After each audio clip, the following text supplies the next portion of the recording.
In the shadow of Ridgewood's snow-covered mountains, homeless veteran mechanic Mason Rivers trudged through a blizzard to rescue the stranded Harrington family when their luxury SUV failed on treacherous Eagles Bend. Using only makeshift tools and decades of engineering genius, this weathered man with calloused hands performed what experts later deemed impossible repairs in life-threatening conditions, refusing all payment from the powerful CEO of Harrington Industries. What began as a roadside rescue evolved into an extraordinary journey as the family, stunned by Mason's dignity and expertise, invited him to shelter in their vacation home, never imagining how this chance encounter would transform their perspectives on privilege, reveal Mason's remarkable past, reconnect him with his estranged children, and ultimately establish a groundbreaking program for homeless veterans that would change countless lives across the community. This is the story of how a man who had lost everything except his knowledge and integrity became the unlikely catalyst for healing that extended far beyond broken engines. Before we jump back in, tell us where you're tuning in from, and if this story touches you, make sure you're subscribed, because tomorrow I've saved something extra special for you. The wind howled across Eagles Bend, driving snow horizontally through the darkness as Victoria Harrington gripped the steering wheel of her luxury SUV. The headlights barely penetrated the whiteout conditions ahead, illuminating only a few feet of the treacherous mountain road. "We should have stayed in Summerfield," Ethan said from the passenger seat, his voice tight with worry. "The weather service warned about this storm." Victoria's jaw clenched. "We'll be fine. The cabin's only another 20 minutes away." In the back seat, their daughter Eliza peered anxiously through the window, while her brother Trevor scrolled through his phone, oblivious to the tension. "No signal," Trevor announced, finally looking up. "We're completely cut off up here." A sudden, grinding noise erupted from beneath the hood, followed by a series of alarming clanks. The SUV shuddered, losing power. "What's happening?" Eliza asked, leaning forward. Victoria guided the failing vehicle toward the shoulder as the engine sputtered and died. She turned the key repeatedly, but nothing happened except a dull click. "Perfect," she muttered, releasing a frustrated sigh. Just perfect. The Harrington family sat in stunned silence as the reality of their situation settled in. Outside, the temperature was plummeting. Inside, the warmth would last only as long as they conserved the battery. "I'll check the engine," Ethan offered, reaching for the door. "Dad, you don't know anything about engines," Trevor said, the edge in his voice betraying his fear. "I know enough to see if there's something obvious," Ethan replied, pulling his coat tighter before stepping into the storm. Victoria watched her husband disappear into the swirling snow, her carefully maintained composure beginning to crack. As CEO of Harrington Industries, she managed crises daily, but those were predictable business problems. This was different. This was survival. Ethan returned minutes later, snow coating his expensive coat, his face red from the bitter cold. "It's no use. I can't even identify what's wrong," he admitted, shutting the door against the howling wind. "And there's no way a tow truck could reach us in this." "So we're trapped," Trevor said, no longer hiding his concern. Eliza pulled her scarf tighter. "We should conserve heat.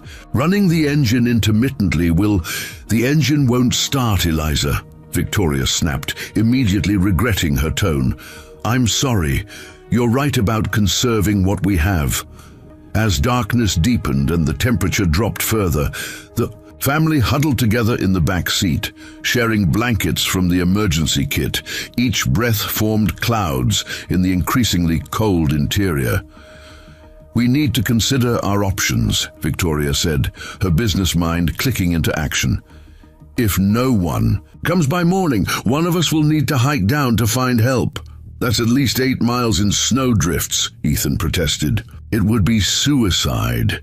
A distant light caught Eliza's attention. "Look!" She pointed through the rear window. The faint glow bobbed slowly toward them through the curtain of snow. It's moving too slowly to be a vehicle, Ethan said, squinting to see better. Minutes passed as they watched the light grow gradually brighter until a silhouette emerged from the blizzard. A tall figure trudging through knee-deep snow, a lantern held high in one hand. Beside the person trotted what appeared to be a dog. Should we be worried? Trevor whispered. Victoria reached for the emergency roadside kit, which contained a small flare gun. Let's be cautious.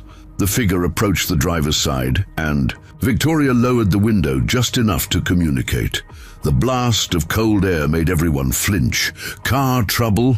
A deep, weathered voice asked. The lantern illuminated a man's face, mid-60s, with a salt and pepper beard and deep lines etched around alert blue eyes. Despite the ragged appearance of his layered clothing, his gaze was clear and intelligent. Our engine died, Victoria replied warily. We're from Summerfield, heading to our cabin. The man nodded, snowflakes clinging to his beard. Bad night to be stranded on Eagle's Bend. Name's Mason. This here's Charlie. He gestured to the mixed-breed dog sitting patiently in the snow beside him. Do you live nearby? Ethan asked hopefully. Brief, almost imperceptible hesitation. I know the area. Mind if I take a look under the hood? Victoria exchanged glances with Ethan. Their options were limited.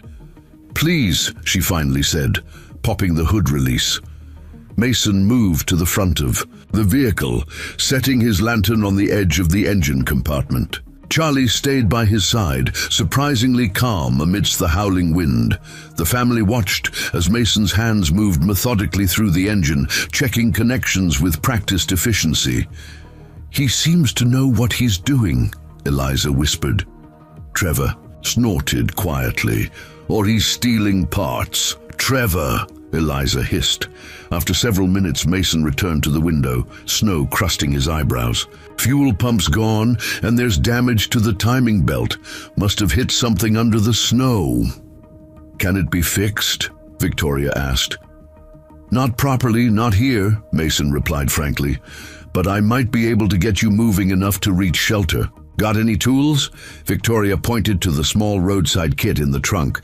Mason retrieved it, examining the basic tools with a slight frown. Not ideal, but I've worked with less, he murmured, more to himself than to them. I'll need something. From my pack. They watched as he rummaged through a weathered backpack, producing several odd items that looked handmade. For over an hour, the Harringtons remained in tense silence as Mason worked under the hood, his hands moving with surprising dexterity despite the numbing cold. Occasionally, he would speak softly to Charlie, who remained vigilant beside him. How does someone with such obvious mechanical knowledge end up wandering around a mountain during a blizzard? Victoria wondered aloud, careful to keep her voice low. Maybe he works somewhere nearby, Ethan suggested without conviction. Eliza's expression remained thoughtful. His clothes are layered for survival, not just warmth. And did you notice his boots? They're military issue, but worn for years. The hood finally closed with a decisive thunk, and Mason appeared at the window again, his face red from cold, but his eyes bright with accomplishment. Try it now, he instructed, brushing snow from his beard. Victoria slid into the driver's seat and turned the key. The engine coughed, sputtered, then roared to life with a sound that wasn't quite right, but was unmistakably functional. That's incredible, Ethan breathed, genuine amazement in his voice. It's a temporary fix, Mason cautioned, having to raise his voice over the wind. Timing's still off and the fuel pump's barely hanging on. You've got maybe 10 miles before it fails again. Our cabin is only 7 miles down the mountain, Victoria said, relief evident in her voice. We can't thank you enough. Please, let us pay you for your help. Mason shook his head, already stepping back from the vehicle. No need. At least let us give you a ride, Eliza called out. It's freezing out there. We're headed the same direction anyway, Mason conceded after a moment's consideration. Charlie and I could use a break from this wind. Trevor reluctantly moved to the middle seat as Mason carefully helped Charlie into the back before climbing. In himself, the dog settled quietly at his feet, well trained despite his rough appearance. The SUV moved slowly down Eagle's Bend, the engine making concerning noises but holding together as promised. Inside, the awkward silence was broken only by Mason occasionally giving directions at forks in the road. "So, do you work as a mechanic locally?" Ethan finally asked, attempting conversation. "Used to be an engineer," Mason replied simply. "Military, then private sector. And now?" Victoria prompted, watching him in the rearview mirror. Mason's eyes met hers briefly. "Now, I get by." The simple dignity in his voice silenced further questions. Eliza, however, noticed details the others missed. The careful way Mason had stowed his few possessions, how he'd given Charlie a small portion of something from his pocket before eating a bit himself, the military precision in his movements. When they reached a fork in the road, Mason pointed to the right. "Your cabin should be 2 miles down that way. I'll get out here." "Nonsense," Victoria said firmly. "The temperature's well below freezing, and that storm is getting worse. The least we can offer is a warm meal and shelter for the night." "That's very kind, but," Mason began. "I insist," Victoria interrupted, using the same tone that closed million-dollar deals. "You saved us from a potentially deadly situation. 1 night in a warm cabin is hardly adequate compensation." Mason studied her for a moment, then glanced down at Charlie, who looked up at him with trusting eyes. The old dog was shivering slightly despite his thick fur. "1 night," Mason agreed quietly, "for Charlie's sake." The Harrington cabin came into view, a rustic retreat that was actually a 4,000-square-foot luxury home with panoramic windows and a massive stone fireplace. As Victoria pulled into the covered driveway, the engine gave one final protesting groan before dying completely. "Perfect timing," Ethan remarked, impressed again by Mason's assessment. Inside, the cabin's emergency generator had kept the heat on, and soon a fire roared in the massive stone fireplace. Mason stood awkwardly in the entryway, suddenly aware of his ragged appearance in such opulent surroundings. Charlie sat obediently at his side, equally out of place on the polished hardwood floors. "Please, make yourself comfortable," Victoria said, gesturing toward the great room. "I'll prepare something hot to eat." As the family bustled about, Mason remained standing, his weathered hands clasped before him, eyes taking in details with careful precision. On the mantelpiece, framed family photos showed the Harringtons at various vacation destinations, sailing in the Caribbean, skiing in the Alps, standing before ancient ruins.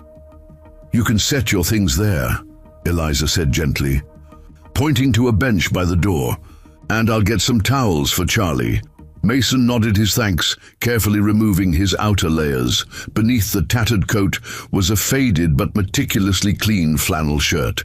From his pack, he removed a small tin bowl, which he filled with water for Charlie from his own canteen before accepting anything for himself. Trevor watched this ritual from across the room, his expression a mixture of curiosity and discomfort. When Mason caught him staring, the young man quickly looked away, busying himself with his phone now that it had signal again.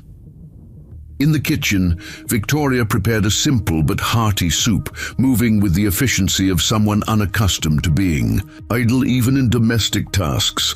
"What do you make of him?" she asked Ethan in hushed tones. "He's obviously homeless," Ethan replied quietly, "but there's something else there. The way he fixed the car wasn't just skill, that was expertise." Victoria nodded thoughtfully, watching as Eliza sat near Mason, speaking to him with the natural ease she showed with clients at the social services office where she worked. Either way, Victoria decided, we'll feed him tonight, offer him the guest room, and drive him wherever he needs to go in the morning when the roads are clearer. Little did the Harrington family realize that the storm outside was nowhere near as powerful as the one that had been raging through Mason River's life for years, or that their paths crossing on this frigid mountain pass would forever alter the trajectory of all their lives, beginning with the revelation that would come over dinner about exactly who they had invited into their home. Telling and preparing this story took us a lot of time, so if you are enjoying it, subscribe to our channel. It means a lot to us. Now, back to the story. Steam rose from the bowls of soup Victoria placed on the rustic dining table. The wind rattled the windows as the blizzard intensified, outside making the cabin's warmth feel even more precious. Mason sat stiffly in his chair, his posture military straight despite his obvious fatigue. Charlie curled at his feet, occasionally lifting his head at interesting smells from the table. "Please, eat," Victoria encouraged, noting how Mason waited until everyone else had started.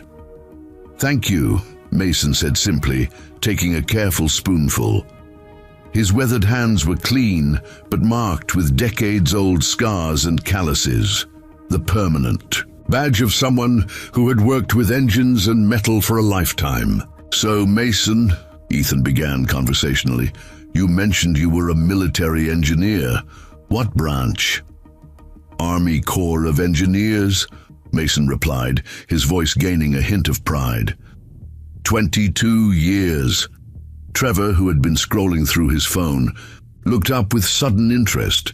"You were career military?" Mason nodded. "Started as a mechanic, advanced to engineering specialized vehicles and field equipment." "That explains how you fixed our SUV with practically nothing," Victoria observed. "I've had professional mechanics tell me certain repairs are impossible without specialized equipment, yet you managed with makeshift tools in a blizzard." A ghost of a smile touched Mason's lips. "Most mechanics these days are trained to replace in parts, not understand systems. When you understand how things work at a fundamental level, you can improvise." "Like MacGyver," Trevor said with a smirk. "More like necessity," Mason countered evenly. "In combat zones, you can't always wait for the right part. People's lives depend on getting equipment running again." Eliza stirred her soup thoughtfully. "Where were you stationed?" "All over. Germany, Korea, 2 tours in Iraq, Afghanistan." Mason's eyes took on a distant look. "Finished my service as a master sergeant, overseeing emergency field repairs." Victoria's business instincts tingled. This man wasn't just some random drifter. His speech was educated, his technical knowledge exceptional, and his bearing unmistakably that of someone who had once held significant responsibility. "And after the military?" She probed gently. Mason's expression closed slightly. "Worked for Bradford Automotive Engineering for 8 years. We developed specialized transport systems."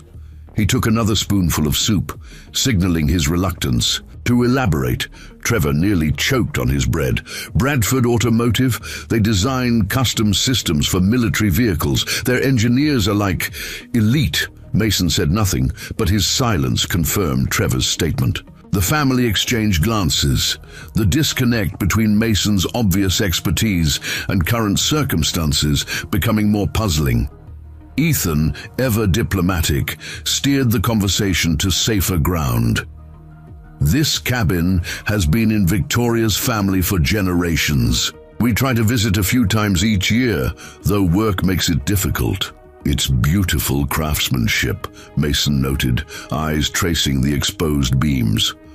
"You don't see hand-hewn joinery like that anymore." The meal continued with superficial conversation, but the questions about Mason's past hung in the air.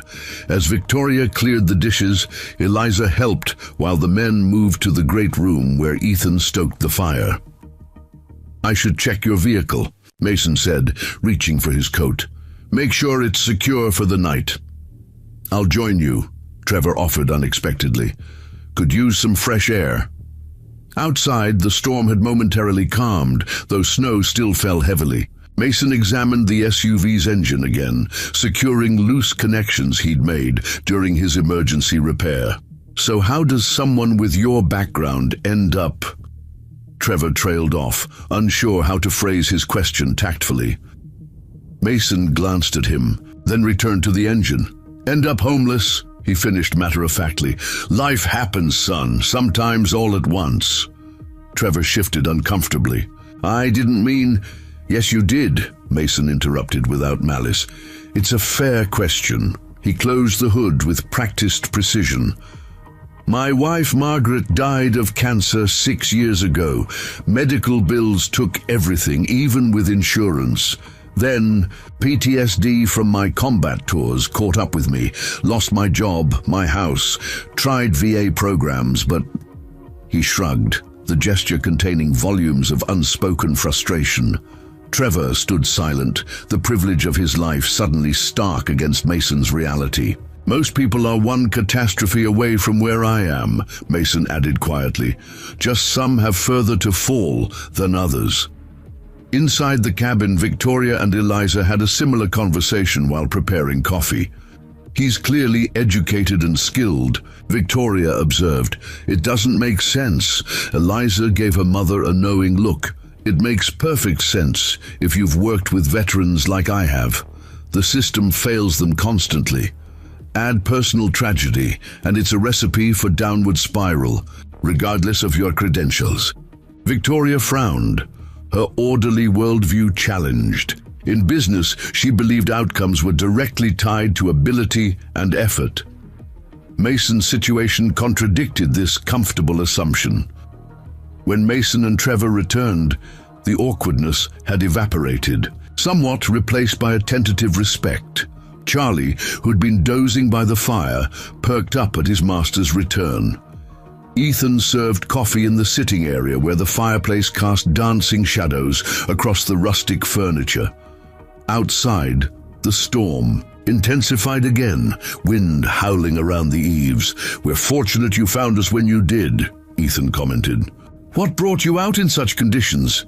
Mason cradled his mug in both hands, savoring the warmth.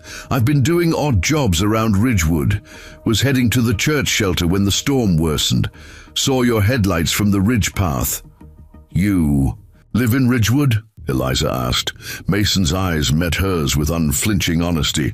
"I move between towns in the area. Libraries during the day, shelters when available, wooded areas when not." "The Grove," Eliza said with sudden understanding. "There's a homeless encampment there. The social services office where I work has been trying to connect with residents, but most avoid official contact." "With good reason," Mason replied. "Most services come with conditions that don't account for reality. Charlie here isn't allowed in shelters, for instance." He scratched behind the dog's ears. "He's all the family. I've left, not leaving him outside in winter." Victoria listened intently, her analytical mind processing this information against her preconceptions. As CEO, she prided herself on understanding systems and solving problems efficiently. The complexity of homelessness, that someone with Mason's obvious capabilities could fall through society's cracks, challenged her worldview. "You mentioned a wife," she said carefully. "Do you have children?" A shadow crossed Mason's face. "Son and daughter, Jack and Emma. We're estranged. They tried to help after Margaret died, but I wasn't in a place to accept it. Said some unforgivable things." His voice grew rough. "Pride's a dangerous thing when it's all you have left." The confession hung in the air, weighted with regret. Even Trevor seemed affected, his usual detachment replaced by genuine attention. "It's never too late to rebuild connections," Eliza offered gently. "In my work, I've seen families reconcile after decades." Mason smiled faintly. "Perhaps, but first, I'd need something to offer besides apologies. They deserve better than a father they have to worry about or be ashamed of." Thunder cracked overhead, startlingly close. and the lights flickered ominously. Seconds later, the power failed, plunging the cabin into darkness except for the fireplace glow. "Generator should kick in," Ethan said, reaching for his phone flashlight. After several seconds of silence, Victoria sighed. "Unless the storm damaged the connection. It's happened before." Mason rose smoothly, retrieving his lantern from his pack. "I can take a look if you'd like. Where's the generator housed?" "In a shed behind the cabin," Ethan replied. "But maybe we should wait until morning. It's treacherous out there." "Fire will keep the main room warm," Mason said practically, "but your pipes could freeze without heat in the outer rooms. Best to address it now." Victoria noted how quickly he assessed the practical implications, another glimpse of the capable man beneath the weathered exterior. "The maintenance tools should be in the shed as well," she said. Mason nodded, already pulling on his coat. "I'll need someone to hold the light, too dark to manage alone." "I'll go," Trevor volunteered, surprising everyone, including himself. Outside, the full fury of the storm had returned. Trevor struggled to maintain his footing as they trudged through knee-deep snow to the generator shed. Mason moved with practiced efficiency, seemingly unbothered by the biting cold. The shed door required both men's effort to push open against the drifting snow. Inside, the generator sat silent, covered in a light coating of frost from the imperfect seals around the shed. "Windows. Hold the light here," Mason instructed, immediately identifying the issue. "Connection's frozen, and there's damage to the fuel line." Trevor watched in fascination as Mason dissected the problem, explaining each component and its function while he worked. Despite the cold numbing his fingers, Mason's hands remained steady, methodically addressing each issue. "How do you know all this?" Trevor asked, genuinely curious. Mason glanced up briefly. "Necessity. When you live outdoors, you learn to fix things with whatever's available. Skills transfer across most mechanical systems. They're just variations on basic principles." "But you could be making serious money with these skills," Trevor persisted. "Any garage would hire you instantly." Mason's hands paused momentarily. "It's not that simple. No fixed address, no phone, gaps in employment history. Most employers see those red flags and stop looking deeper." He reconnected a crucial wire. "Besides, formal employment requires stability I haven't had. But before, at Bradford, you must have been successful." "I was," Mason acknowledged, his voice neutral. "Had a nice house, 2 cars, retirement plan. Appearances matter in the corporate world. After Margaret got sick, everything went to treatments. When she died anyway," he trailed off, focusing on a damaged gasket. "The grief was overwhelming. Started having flashbacks from combat tours I thought I'd processed. Couldn't sleep, made mistakes at work. Classic downward spiral. The generator suddenly hummed to life, lights flickering on in the cabin, visible through the shed windows. "There," Mason said with satisfaction, "should hold through the night, but the fuel line needs proper replacement soon," as they made there. Way back to the cabin, Trevor found himself reassessing everything he thought he knew about homelessness. His business classes had reduced such problems to statistics and policies, never individual stories like Mason's. Inside, warmth greeted them as the heating system reactivated. Victoria and Ethan listened with evident surprise as Trevor enthusiastically recounted Mason's methodical repair of the generator. He explained everything so clearly, Trevor finished. "I actually understand how generators work now," Mason accepted. Their thanks with slight embarrassment. The evening continued more comfortably, with Eliza discovering a chess set and challenging Mason to a game. His strategic approach revealed yet another dimension to his intelligence, though he downplayed his skills. As the night deepened, Ethan showed Mason to the guest room, a space larger and more comfortable than anywhere he'd slept in years. Charlie circled 3 times on the rug before settling with a contented sigh. "There are clean towels in the bathroom," Ethan explained, "and I've left some clothes that might fit. They're just casual things we keep here for hiking." Mason nodded. His thanks clearly uncomfortable with the generosity, but too practical to refuse. Once alone, he sat on the edge of the bed, running his hand over the crisp sheets with a mixture of appreciation and discomfort. On the nightstand, a family photo showed the Harringtons laughing together on a beach. Mason studied their faces, the easy happiness of people whose worst problems were manageable, whose futures were secure. He moved to the window, watching the relentless snow transform the landscape. 6 years of nomadic existence had trained him to accept temporary shelter without attachment, knowing morning would bring a return to survival mode. Yet something about this evening had awakened dormant feelings, not envy for the Harringtons' wealth, but longing for the connection they shared. Charlie whined softly, sensing his master's unease. "It's all right, boy," Mason murmured, kneeling to stroke the dog's graying muzzle. "Just for tonight. Tomorrow we move on, like always." But as he finally stretched out on the bed, his body surrendering to comfort it had forgotten, Mason couldn't silence the whisper in his mind that something fundamental had shifted, that the Harrington family, with their curious questions and unexpected respect, had seen him in a way he hadn't been seen in years. Not as a homeless veteran or a charity case, but as a man with value, with knowledge, with a story worth hearing. In the hallway, Victoria paused outside the guest room, a strange protective instinct having drawn her to check on their unexpected guest. From inside came the soft, rhythmic breathing of deep sleep. She continued to the main bedroom, where Ethan was already under the covers, scrolling through emails on his tablet. "Our guest settled in?" he asked. Victoria nodded, her expression thoughtful. "I've been thinking about what he said about systems versus parts." "The mechanic philosophy." Ethan set his tablet aside. "What about it?" "It applies to people too," she said quietly. "We look at someone like Mason and see a broken part, homelessness, without understanding the entire system that led there." Ethan studied his wife's face, recognizing the expression she wore when formulating a new business strategy. "What are you thinking, Victoria?" "I'm not sure yet," she admitted, "but I know we can't just send him back to the Grove tomorrow and pretend this evening never happened." Outside, the storm began to wane, the wind's howl softening to an occasional moan.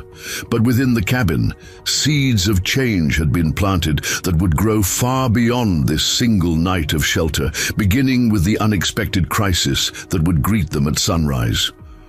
Dawn brought clarity to the landscape.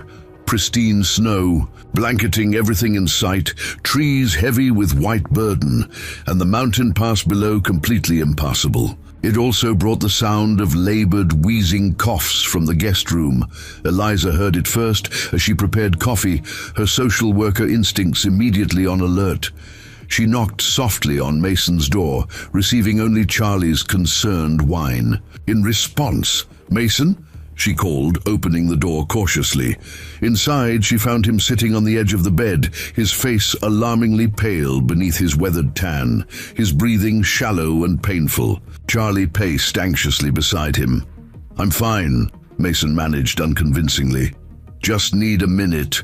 Eliza's trained eye recognized the signs immediately, the bluish tinge to his lips, the way he hunched to minimize chest movement, the slight tremor in his hands. She pressed the back of her hand to his forehead. "You're burning up," she said, already reaching for her phone. "Mom! Dad!" Victoria appeared in the doorway seconds later, her hair still tousled from sleep, but her eyes instantly alert. She assessed the situation with the same efficiency she applied to business crises. "What's happening?" "Possible pneumonia," Eliza replied. "He needs medical attention." Mason tried to stand, swaying dangerously. "Just need to warm up. I'll be on my way." His legs buckled, and only Victoria's quick reflexes prevented him from collapsing completely. She and Eliza guided him back to the bed. "You're not going anywhere," Victoria stated firmly. "Ethan, call Valley View Medical Center. Ask about emergency transport." Ethan appeared with his phone already to his ear. "Lines," are down. Storm damaged the cell towers. Trevor joined them, eyes widening at Mason's condition. The internet's out too. We're completely cut off. Victoria's mind raced through options, her decision-making process operating at peak efficiency. Trevor, check our SUV, see if Mason's repairs might get us down the mountain. Trevor disappeared, returning minutes later with a grim expression. No chance. Engines completely seized now. Mason's coughing intensified, each spasm causing him visible pain. Got medicine? In my pack, he wheezed. Eliza quickly located a prescription bottle with only 3 tablets remaining, antibiotics, with a date from 4 months earlier. When did these symptoms start? She asked, offering him water with the remaining medicine. Couple days, Mason admitted reluctantly. Thought I could push through. Victoria pinched the bridge of her nose, recognizing the stubbornness that reflected her own tendency to ignore physical limitations. That's why you were heading to the church. You needed shelter to recover. Mason nodded weakly, his usual dignity betrayed by the involuntary shudder that ran through his body. He needs a doctor, Eliza insisted. His oxygen levels are dropping. I can see it in his coloration. Victoria surveyed the room, her gaze falling on Mason's meticulously organized pack. Despite his illness, he'd arranged his few possessions with military precision. Everything essential, nothing wasted. The discipline spoke volumes. Ethan, the emergency satellite phone in the basement storage, she directed. It should still work. While Ethan retrieved the phone, Victoria instructed Trevor to stoke the fire and Eliza to gather blankets. She remained beside Mason, her hand instinctively moving to check his pulse, strong but rapid. Sorry, Mason murmured, genuine. Remorse in his feverish eyes. Don't mean to be a burden. Stop that, Victoria replied with surprising gentleness. You saved our lives last night. A little reciprocal help hardly constitutes a burden. Charlie whined softly, resting his muzzle on the bed near Mason's hand. The dog's obvious concern touched Victoria unexpectedly. Ethan returned with the satellite. Phone already dialing. After a tense conversation, his expression confirmed what they feared. Emergency services can't get through. The pass is completely blocked by avalanche risk.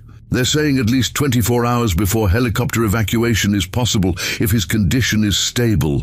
Victoria watched Mason's labored breathing. He might not have 24 hours.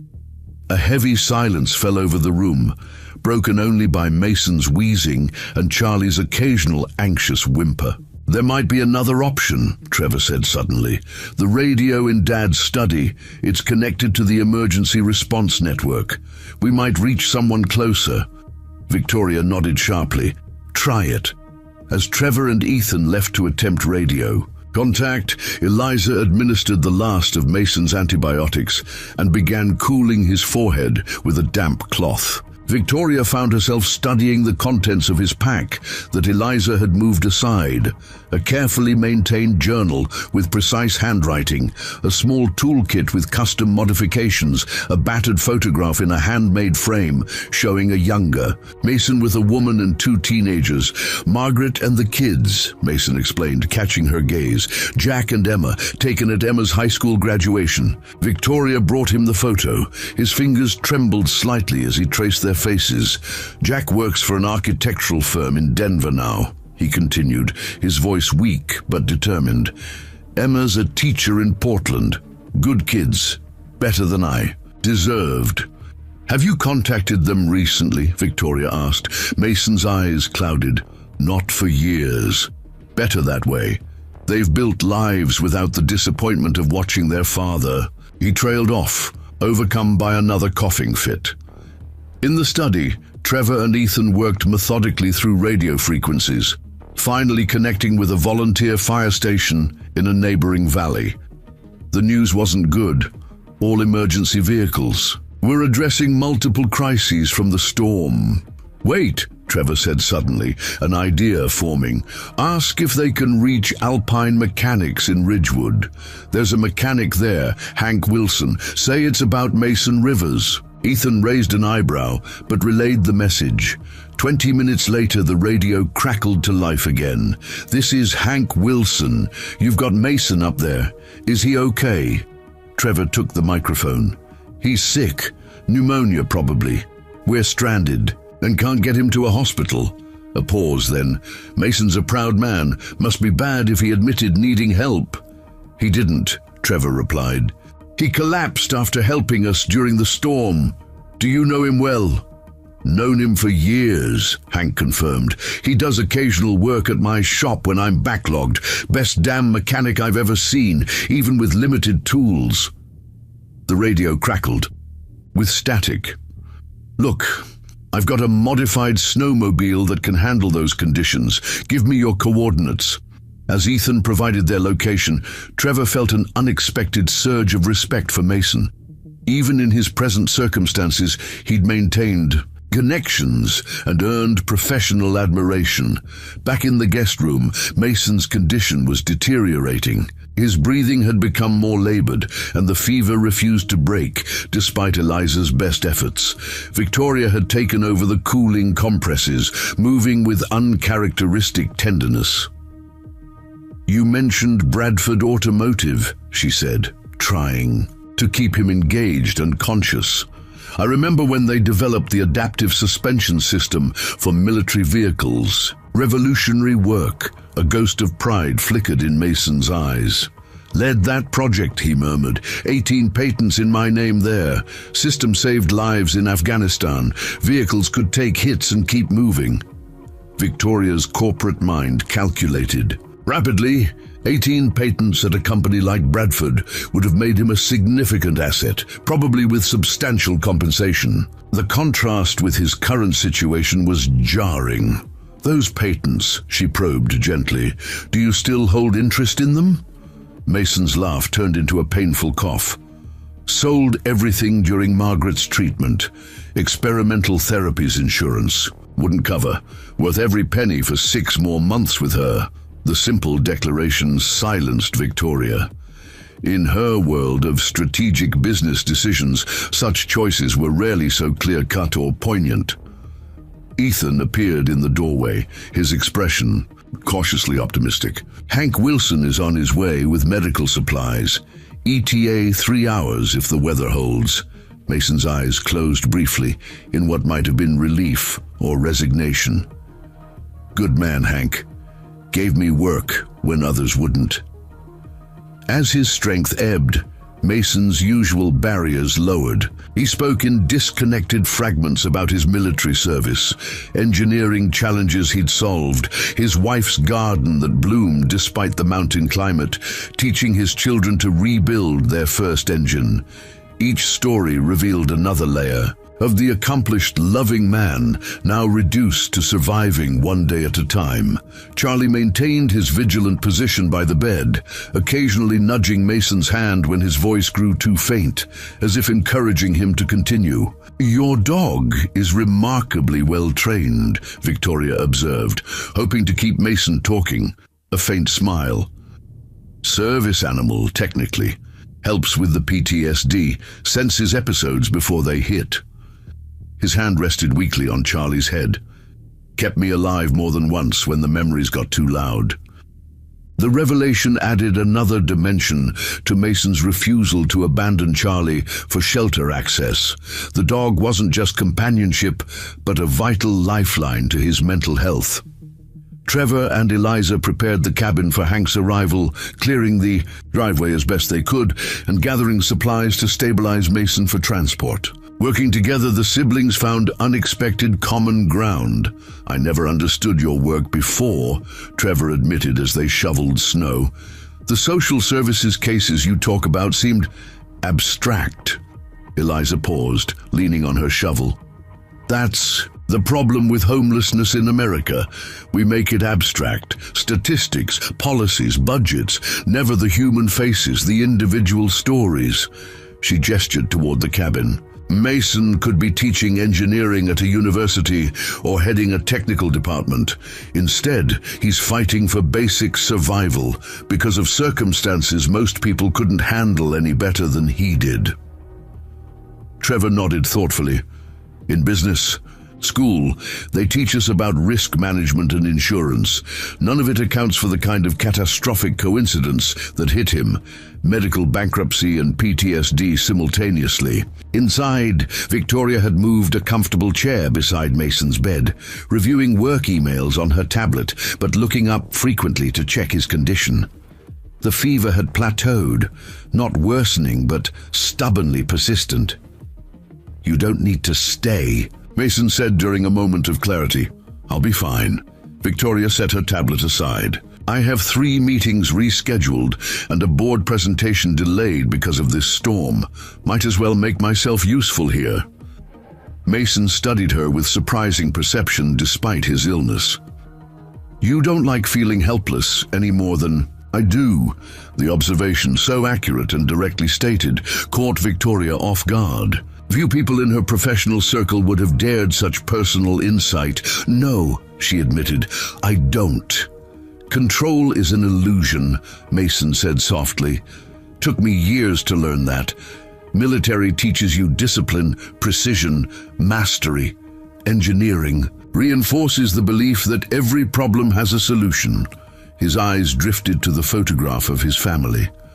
"But some things can't be fixed, no matter how skilled you are." Victoria followed his gaze to the picture.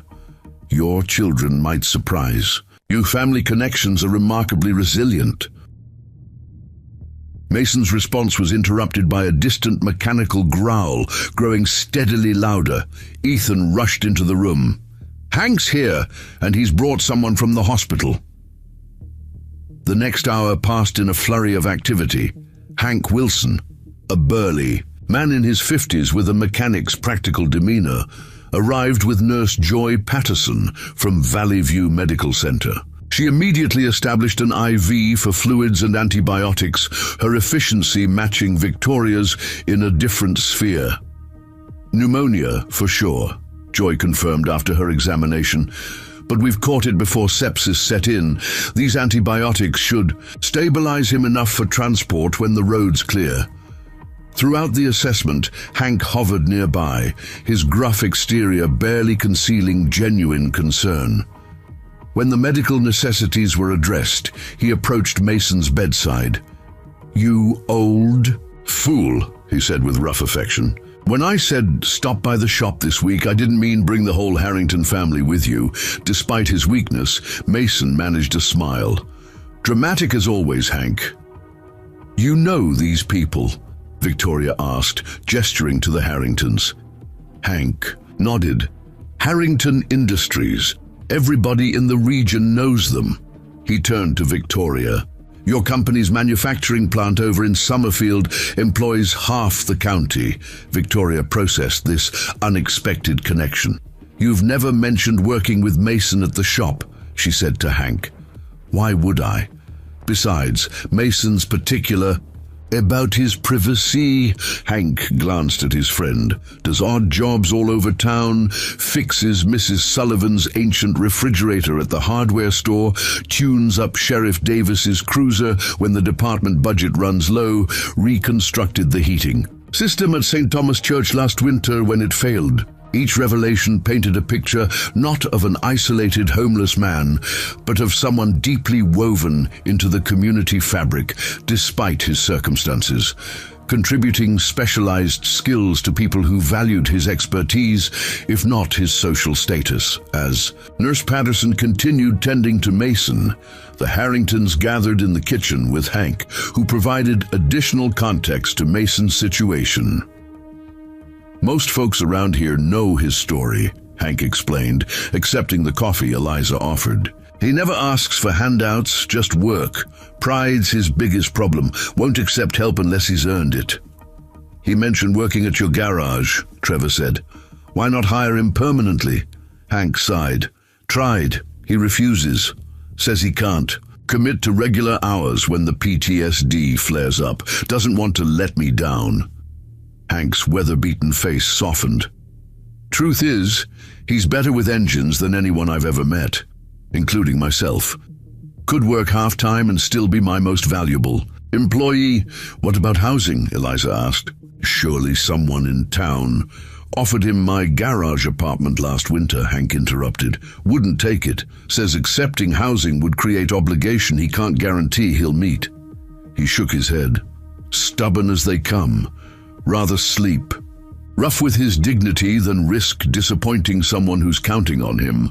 Victoria listened intently, her analytical mind processing this information against her growing understanding of Mason's character. What had initially seemed like simple homelessness was revealing itself as a complex web of PTSD, pride, and self-imposed isolation born of past trauma.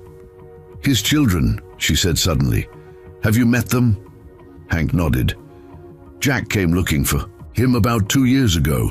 Mason avoided him, had me say he'd moved on, broke my heart to lie, but Mason was adamant. Said Jack had a good career started and didn't need his father's baggage holding him back. In the guest room, Mason had finally fallen into a more restful sleep, the antibiotics beginning their work. Charlie maintained his vigilant position, occasionally accepting gentle pats from Nurse Patterson. Beautiful relationship, Joy commented, when Eliza checked in. In 20 years of nursing, I've seen how powerfully animals help with recovery. This one hasn't left his side for a second. Eliza knelt beside Charlie, scratching behind his ears. He mentioned Charlie's a service animal. For his PTSD, Joy nodded. That explains the exceptional training. These bonds are therapeutic in ways medication can't touch. Later that afternoon, the satellite phone connection was restored. The emergency dispatcher confirmed that road clearing had begun, but helicopter evacuation remained impossible due to high winds. His condition is stable, Joy reported after consulting with a doctor via phone. The immediate danger has passed, but he'll need continued treatment and monitoring. Victoria had been unusually quiet, a sign recognized by her family as deep strategic thinking. As evening approached, she finally shared her thoughts with Ethan in the privacy of their bedroom.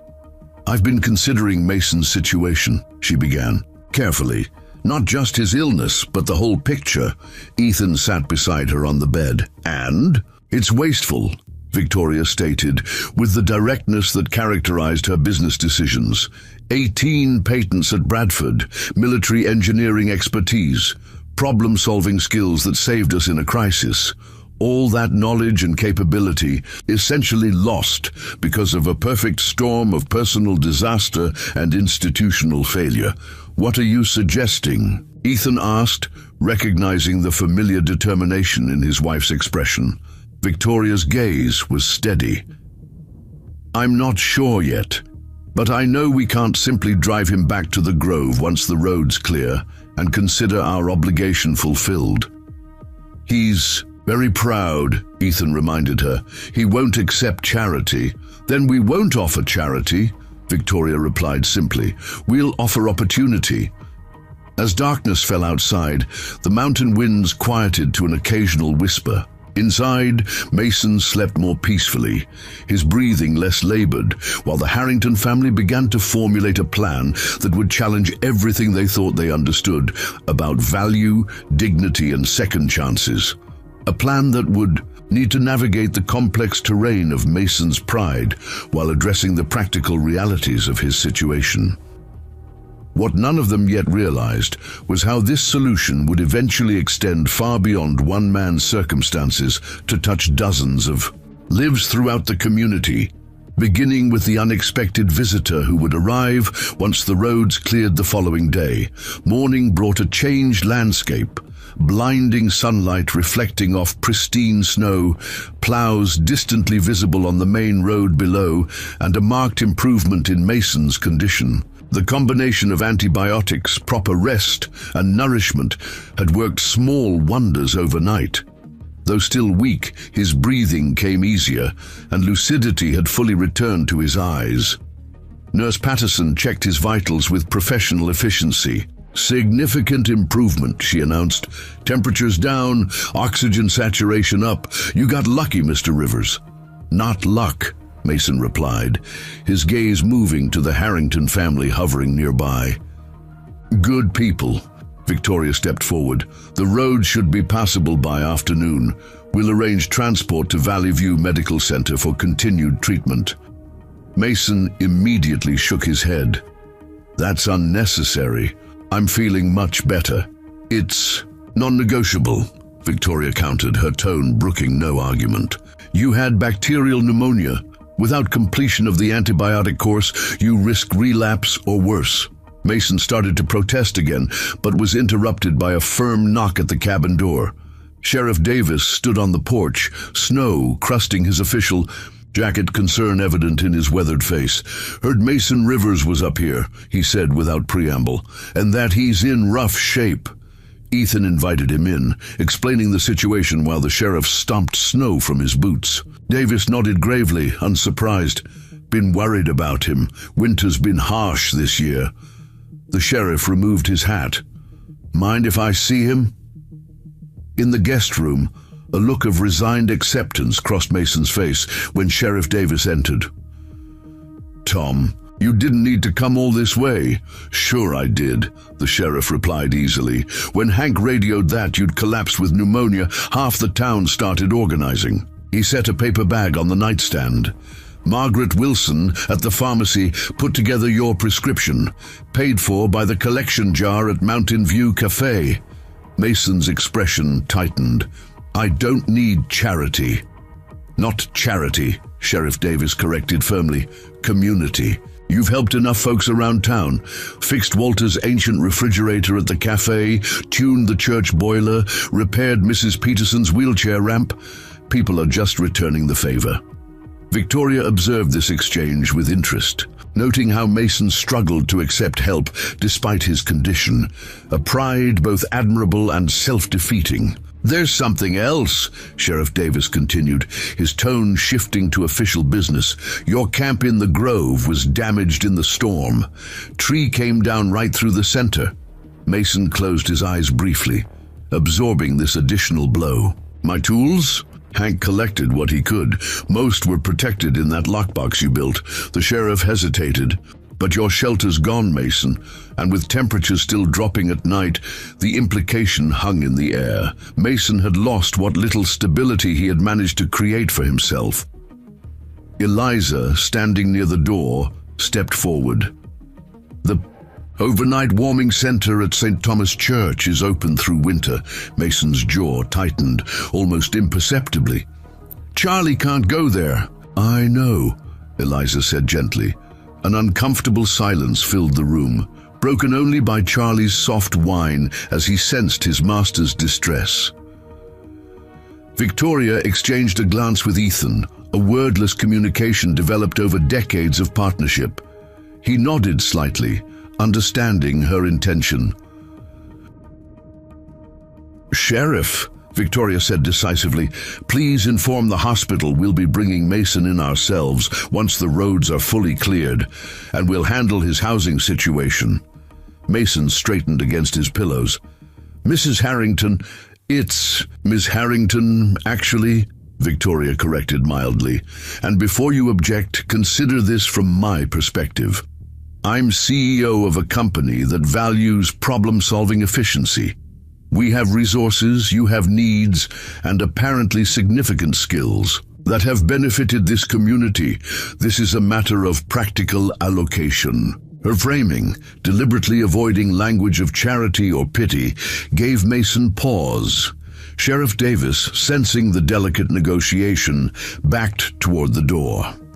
"I'll leave you folks to discuss. Mason, town's pulling for you." With a respectful nod, he departed. Once alone with the family and Nurse Patterson, Mason looked directly at Victoria. "I appreciate what you're trying to do, but I've managed on my own for years." "And how's that working out?"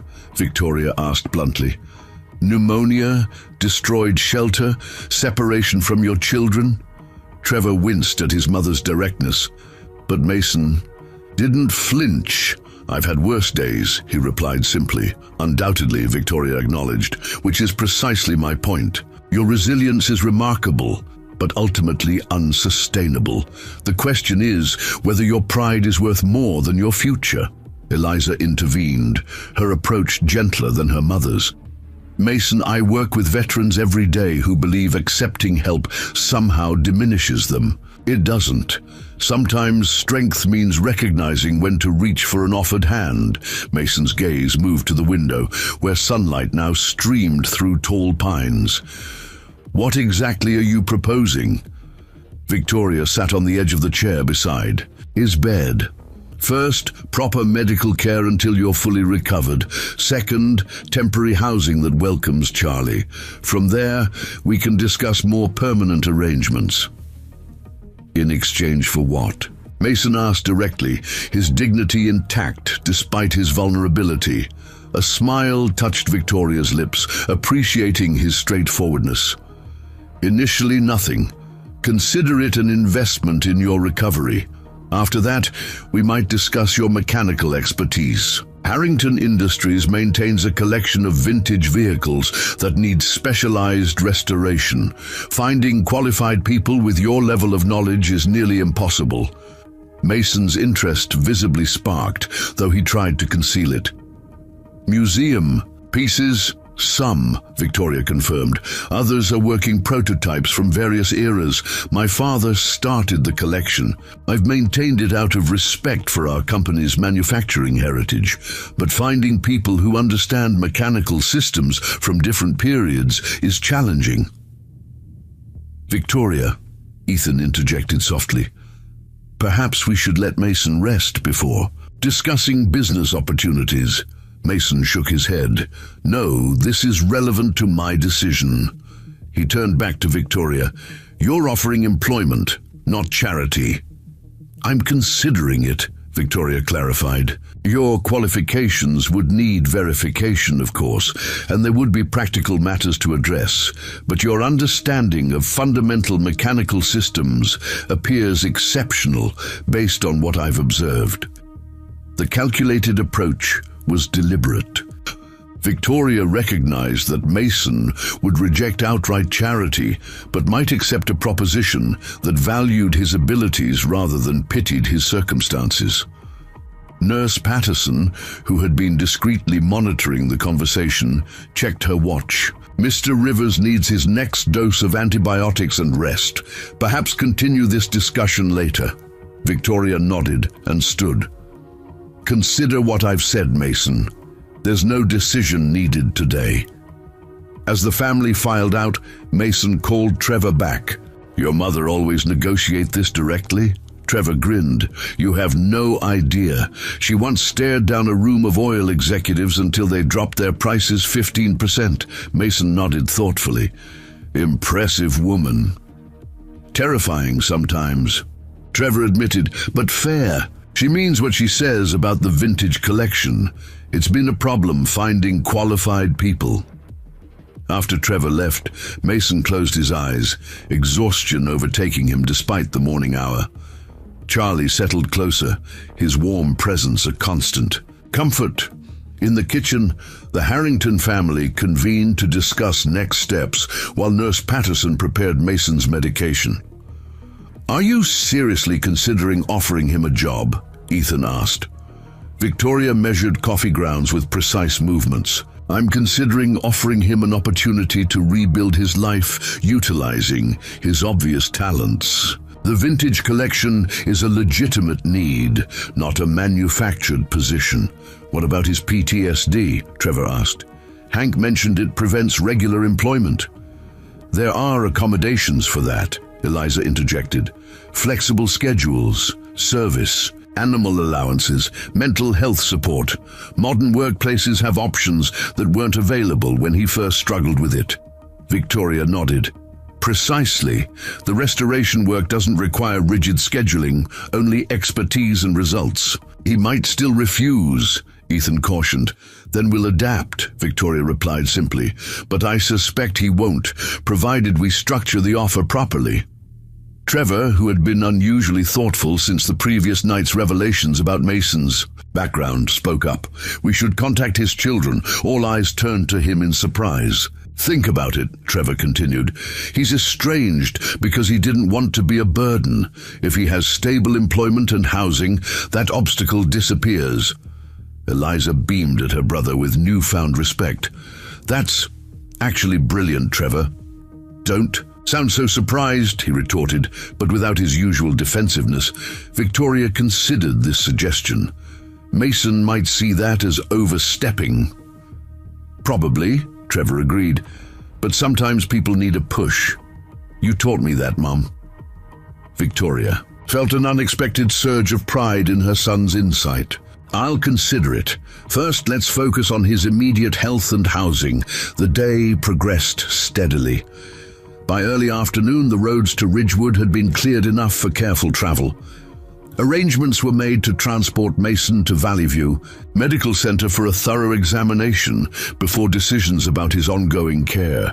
Mason accepted these developments with quiet dignity, though his discomfort with being the center of such attention remained evident. While the Harringtons prepared for departure, he insisted on sitting up and dressing himself in the clean clothes Ethan had provided. "Need to talk to you," he said when Victoria came to check on him. "Privately." She closed the door and took the offered seat, noting how Mason, despite his weakened state, had made the bed and organized his few possessions with military precision. "I appreciate everything you've done," he began, his voice stronger than the previous day, but still bearing the rasp of his illness. "But I need clarity before proceeding further." Victoria respected his directness. "I'm listening." "If I were to consider your proposal," Mason said carefully, "I would need certain assurances. First, that any position would be based on merit, not pity. Second, that Charlie remains with me. Third, that I maintain independence, no monitoring or reporting beyond what's professionally necessary." Victoria recognized these stipulations as protective measures from someone who had learned the hard way that help often came with hidden constraints. "Those terms are reasonable," she replied. "I would add conditions of my own: completion of your medical treatment, acceptance of appropriate housing, and consideration of reconnecting with your children." Mason's expression tightened at the last point. "My relationship with my children is not open for negotiation." "I'm not negotiating that aspect," Victoria clarified. "I'm suggesting that stable employment and housing might create conditions where reconciliation becomes possible, should you choose it." Mason studied her with the penetrating gaze of someone accustomed to assessing situations with engineering precision. "You're very strategic, Ms. Harrington." "As are you, Mr. Rivers," she countered. "You've maintained your dignity and core principles. Despite circumstances that would break most people, that requires strategy as much as strength." Something shifted in Mason's expression, a subtle recognition of being seen as an equal rather than a charity case. He extended his hand. "I'll consider your proposal after medical clearance. No commitments yet, but genuine consideration." Victoria shook his hand, noting the calluses of decades of mechanical work alongside the strength that remained despite his illness. "That's all I ask." The journey to Valley View Medical Center proceeded without incident. Mason was admitted for observation and continued treatment, with Charlie allowed to remain after Eliza arranged for his certification as a service animal. The Harringtons returned to their cabin to pack for their return to Summerfield, the family, subdued as they processed the events of the past 48 hours. "This wasn't quite the weekend retreat I envisioned," Ethan commented as they loaded the SUV that Hank had helped repair. Victoria glanced back at the cabin. "Sometimes unplanned experiences yield the most valuable insights." Trevor, loading the final bag, paused. "What if he refuses after all? Goes back to the Grove once he's recovered?" "That would be his choice," Victoria acknowledged. "But I don't think he will." "Why not?" Trevor asked. Victoria closed the SUV's hatch decisively. Because beneath his circumstances, Mason Rivers is a builder, a creator. People like that need purpose. We're offering him a chance to reclaim that, not just shelter. As they drove away from the cabin, Victoria's phone regained service, immediately buzzing with accumulated messages from Harrington Industries. She ignored them temporarily, instead conducting a search for Bradford Automotive Engineering plus Mason Rivers. The results confirmed everything she had suspected. Articles in engineering journals, patent listings, photographs of a younger, clean-shaven Mason receiving awards for innovative designs. One image particularly caught her attention. Mason proudly standing beside a specialized vehicle, his arm around a teenage boy who shared his eyes and jawline.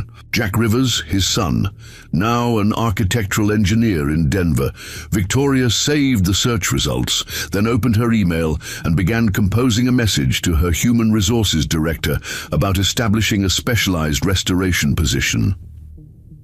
The wheels were already turning in her methodical mind, developing a framework that would become much more than just one man's redemption story. Back at Valley View Medical Center, Mason sat beside the window in his hospital room, Charlie curled at his feet. His fever had broken completely, and the antibiotics were steadily addressing the infection in his lungs. The physical improvement was undeniable, but greater still was the change occurring within his carefully protected emotional barriers. For the first time in years, Mason allowed himself to contemplate a future beyond day-to-day survival, to consider whether his self-imposed exile from normal life had protected his children or merely added to their pain. As he watched the mountains turning golden in the late afternoon sun, he made a quiet, tentative decision to open the door that Victoria Harrington had unexpectedly placed before him. Meanwhile, in Denver, a young architectural engineer named Jack Rivers received a surprising email from the CEO of Harrington Industries regarding his father. An email that would set in motion the second phase of this unexpected journey of redemption, reconnection, and renewed purpose.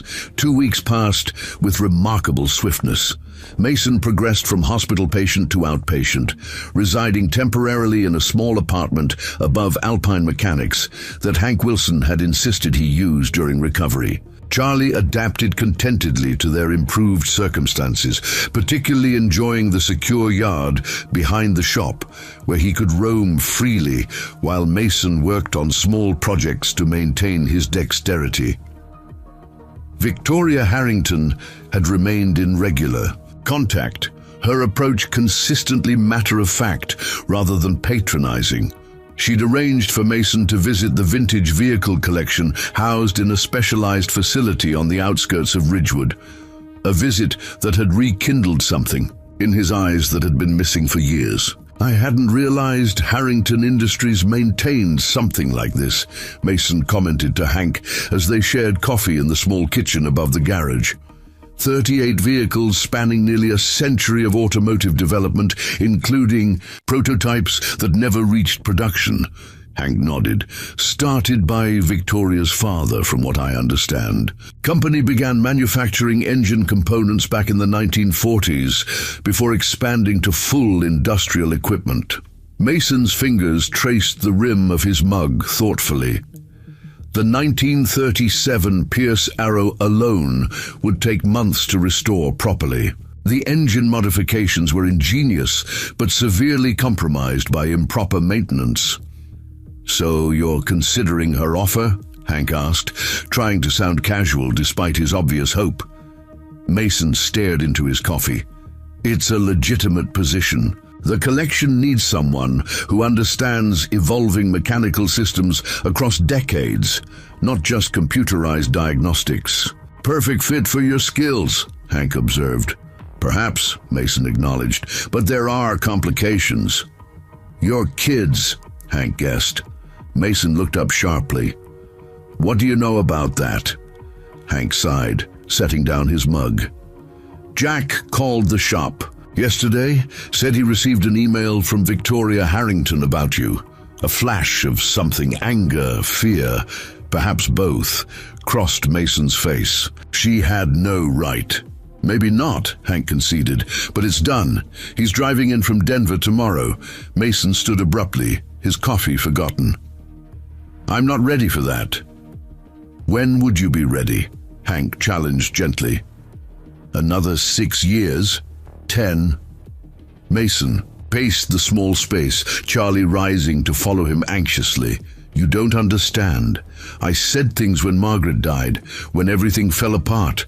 Unforgivable things. So apologize, Hank replied simply. It's not that easy. Never said it.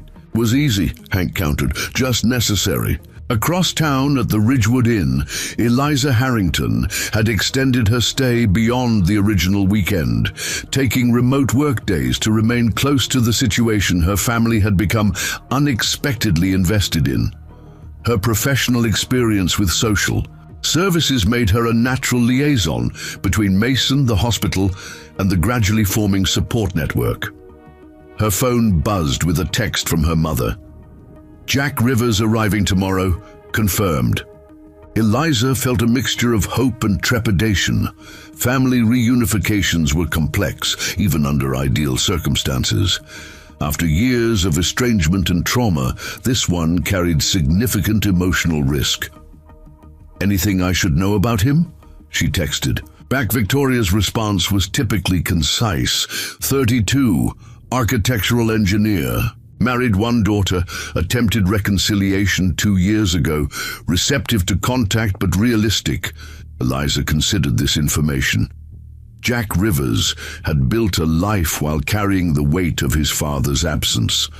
An absence born not of abandonment, but of Mason's misguided attempt to spare his children from witnessing his decline. The psychology was heartbreakingly familiar from her casework with veterans suffering from PTSD and depression. Meanwhile, in Summerfield, Victoria sat in her home office reviewing the formal proposal for the restoration specialist position she'd created. The salary was competitive, the benefits comprehensive, and the schedule deliberately flexible to accommodate Mason's health considerations. Most critically, she'd structured it as a consulting role initially, allowing Mason to maintain independence. While rebuilding his professional identity, Ethan entered with tea, placing a cup beside her. You've put more thought into this position than your last 3 executive hires, Victoria smiled faintly. Those executives came with proven track records and confidence. Mason requires a different approach. It's more than a business decision. For you now, isn't it? Ethan observed. Victoria considered the question with characteristic thoughtfulness. It began as a practical solution to a wasteful situation, exceptional talent squandered by circumstance. But yes, it's evolved beyond that. Into what? She met her husband's gaze directly. A challenge to my own assumptions. I've always believed success is primarily determined by individual choices and effort. Mason's situation exposed the flaw in that thinking. That's a significant shift in worldview, Ethan noted, squeezing her shoulder gently. Perhaps overdue, Victoria acknowledged. Trevor seems to have made a similar adjustment. He's been researching veteran homelessness statistics for a paper he's writing. Ethan raised an eyebrow. Our son, who once called homeless people professional. Failure cases? The same, Victoria confirmed with a hint of pride.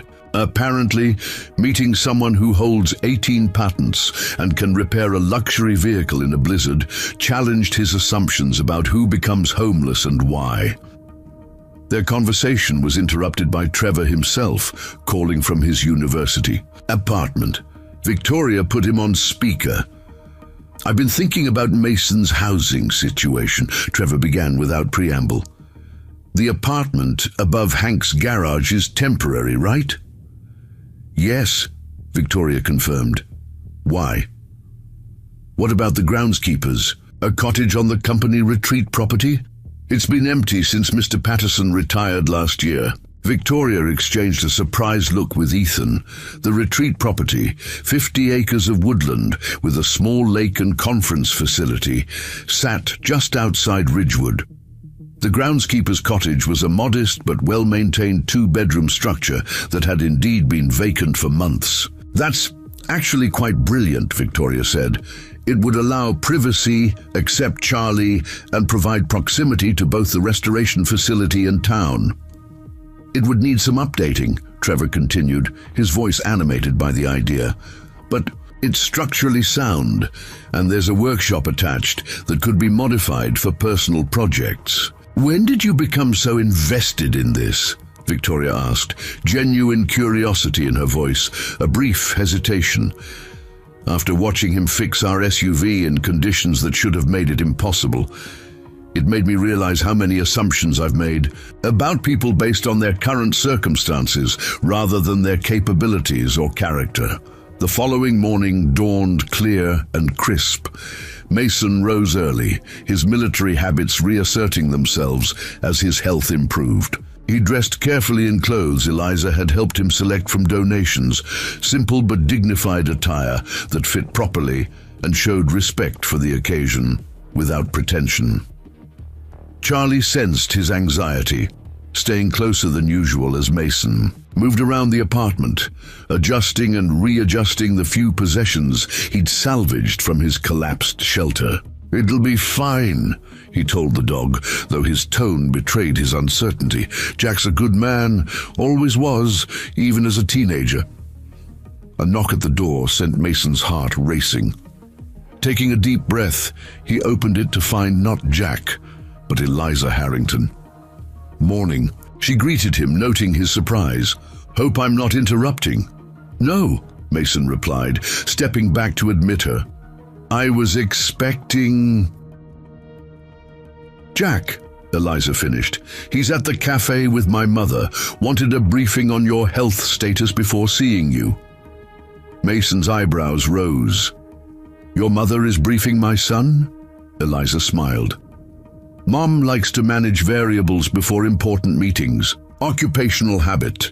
She assessed him with a professional eye. "How are you feeling about this?" Mason appreciated her directness. "Terrified," he admitted. 6 years is a long time. Jack was newly married last time I saw him. Now I hear he has a daughter I've never met." "Lily," Eliza confirmed. "She's 4. He brought photos." Mason turned away, emotion threatening to overwhelm his carefully maintained composure. Charlie pressed against his leg, offering silent support. "I don't know what to say to him," Mason confessed quietly. "How to explain what happened, why I pushed them away." Eliza moved to stand beside him, her presence steadying rather than intrusive. "In my experience with family reunifications, perfect words matter less than honest ones." Mason nodded, drawing a steadying breath. "I'm ready, or as ready as I'll ever be."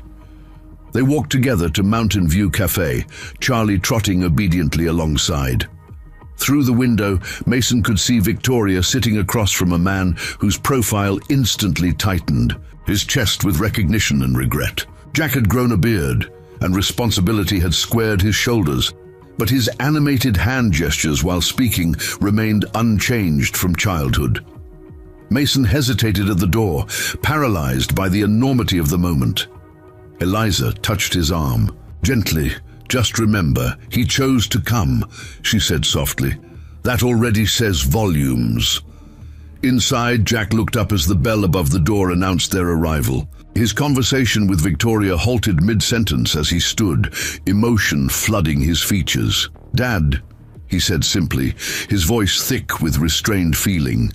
Mason stood frozen, all his carefully prepared words evaporating. "Jack."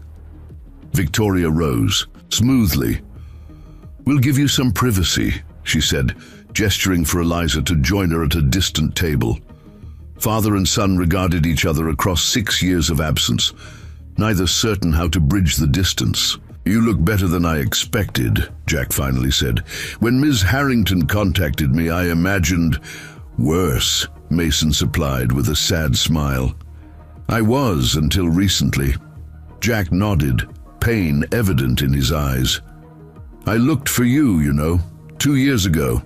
Hank said you'd moved on. I asked him to say that, Mason admitted. I didn't want you to see me like that.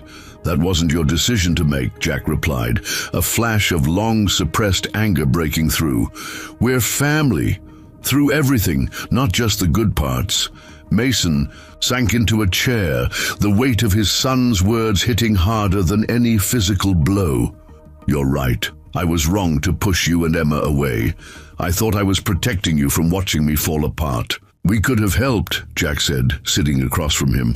Instead, we lost Mom and then you. The raw honesty stripped away Mason's remaining defenses. I'm sorry, Jack, more than I can ever express. After your mother died, the PTSD I'd managed for years came roaring back. I couldn't sleep, couldn't focus. When Bradford let me go, it confirmed everything I feared, that I was broken, useless.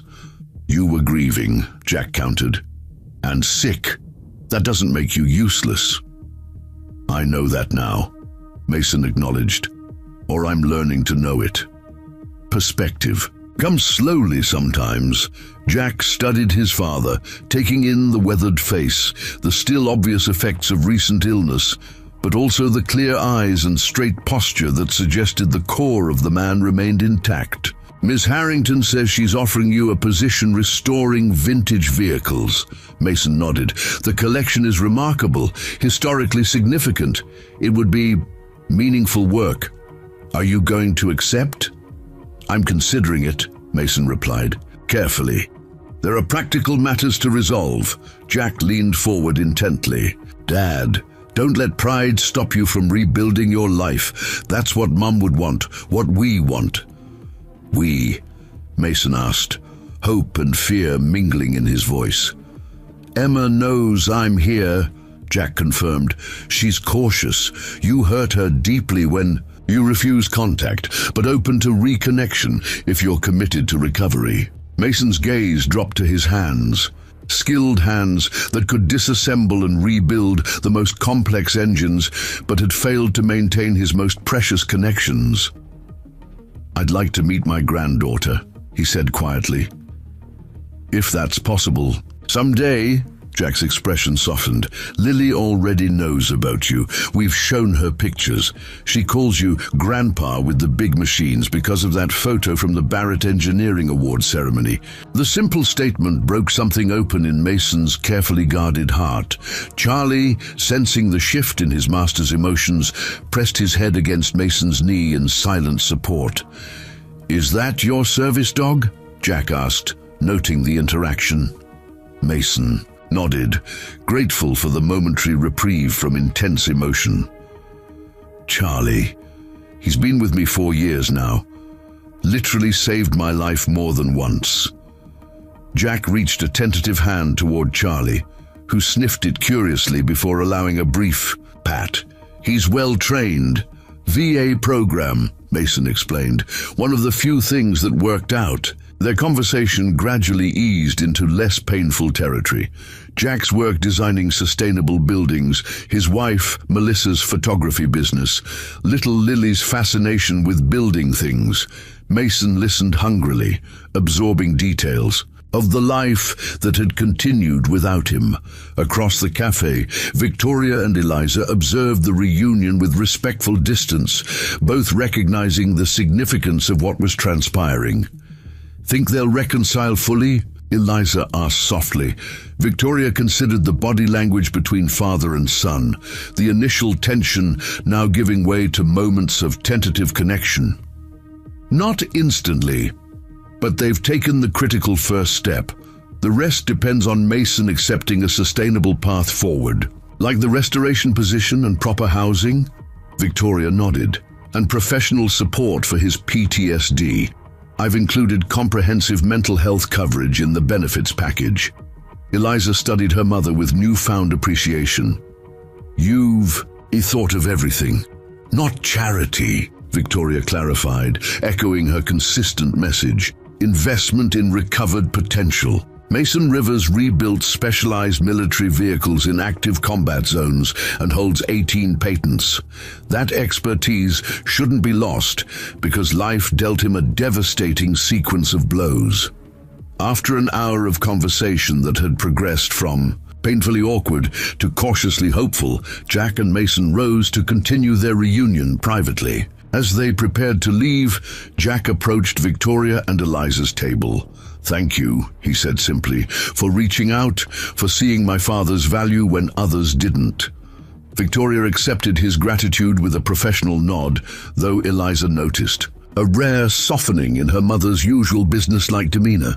"Your father is a remarkable man. His circumstances should never have defined him."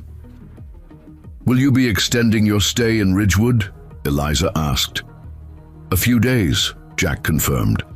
"Long enough to understand the situation fully and perhaps see this restoration facility everyone's talking about." As Jack and Mason departed, with Charlie trotting between them, Walter Jenkins approached from behind the counter. "Never thought I'd see the day," the cafe owner commented, refilling their coffee cups. "Mason's been avoiding any mention of his family for years. Too painful, I guess." Sometimes people need an external catalyst to address internal wounds, Eliza observed, her social worker training evident in the assessment. Walter nodded thoughtfully. "This whole town's been worried about him, especially this past winter, coldest we've had in decades.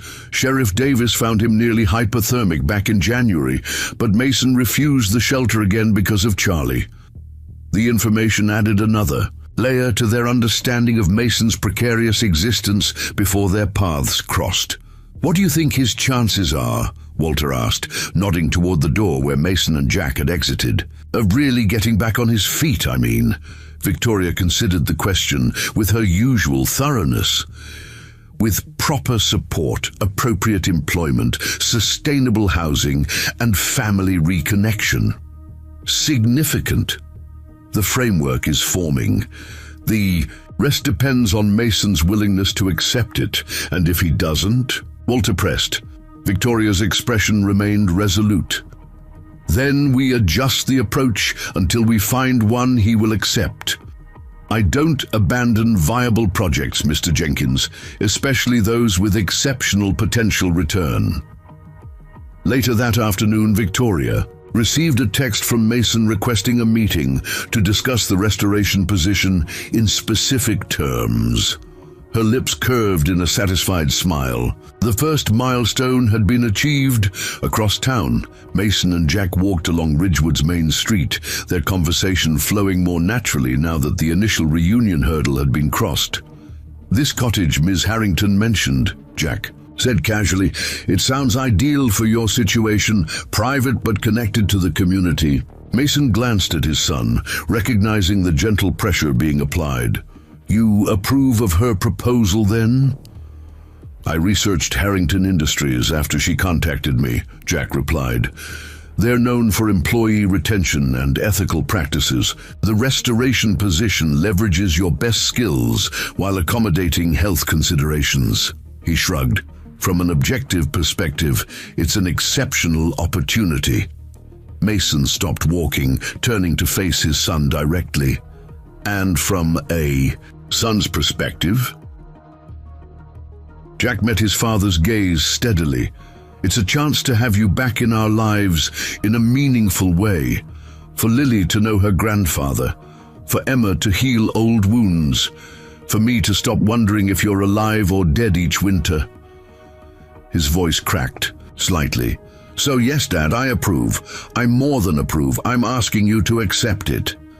The simple, heartfelt plea accomplished what no amount of logical argument could have achieved. Mason nodded slowly, decision crystallizing. "I'll need to review the terms," he said, engineer's precision asserting itself. "Ensure everything is properly defined." Jack smiled, recognizing the shift for what it was, his father's way of saying yes while maintaining his dignity and autonomy. "Of course," he agreed. "That's only sensible." As they resumed walking, Mason allowed himself to envision a future beyond day-to-day survival. one that included not just meaningful work and adequate shelter, but the family connections he had sacrificed in his misguided attempt to protect those he loved from his struggles. The restoration of Mason Rivers was beginning, not just to functionality, but toward wholeness. And like the vintage vehicles he would soon resurrect, the process would require patience, expertise, and the acknowledgement that broken things of value deserve the effort needed to make them whole again. 3 months transformed the groundskeeper's cottage beyond recognition. What had been a serviceable but dated residence became a carefully restored home that reflected both Mason's practical nature and his renewed sense of purpose. The wooden floors had been sanded and refinished by hand, kitchen cabinets rebuilt rather than replaced, each improvement bearing the mark of someone who understood that restoration meant honoring original craftsmanship while addressing functional needs.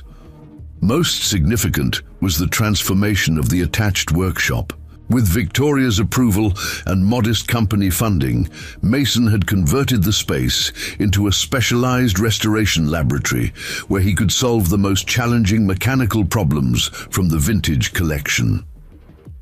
Specialized tools hung in precise organization on pegboards, manuals and technical documents filled custom shelves. A dedicated workbench accommodated Charlie's bed nearby, allowing the loyal dog to remain close while Mason worked.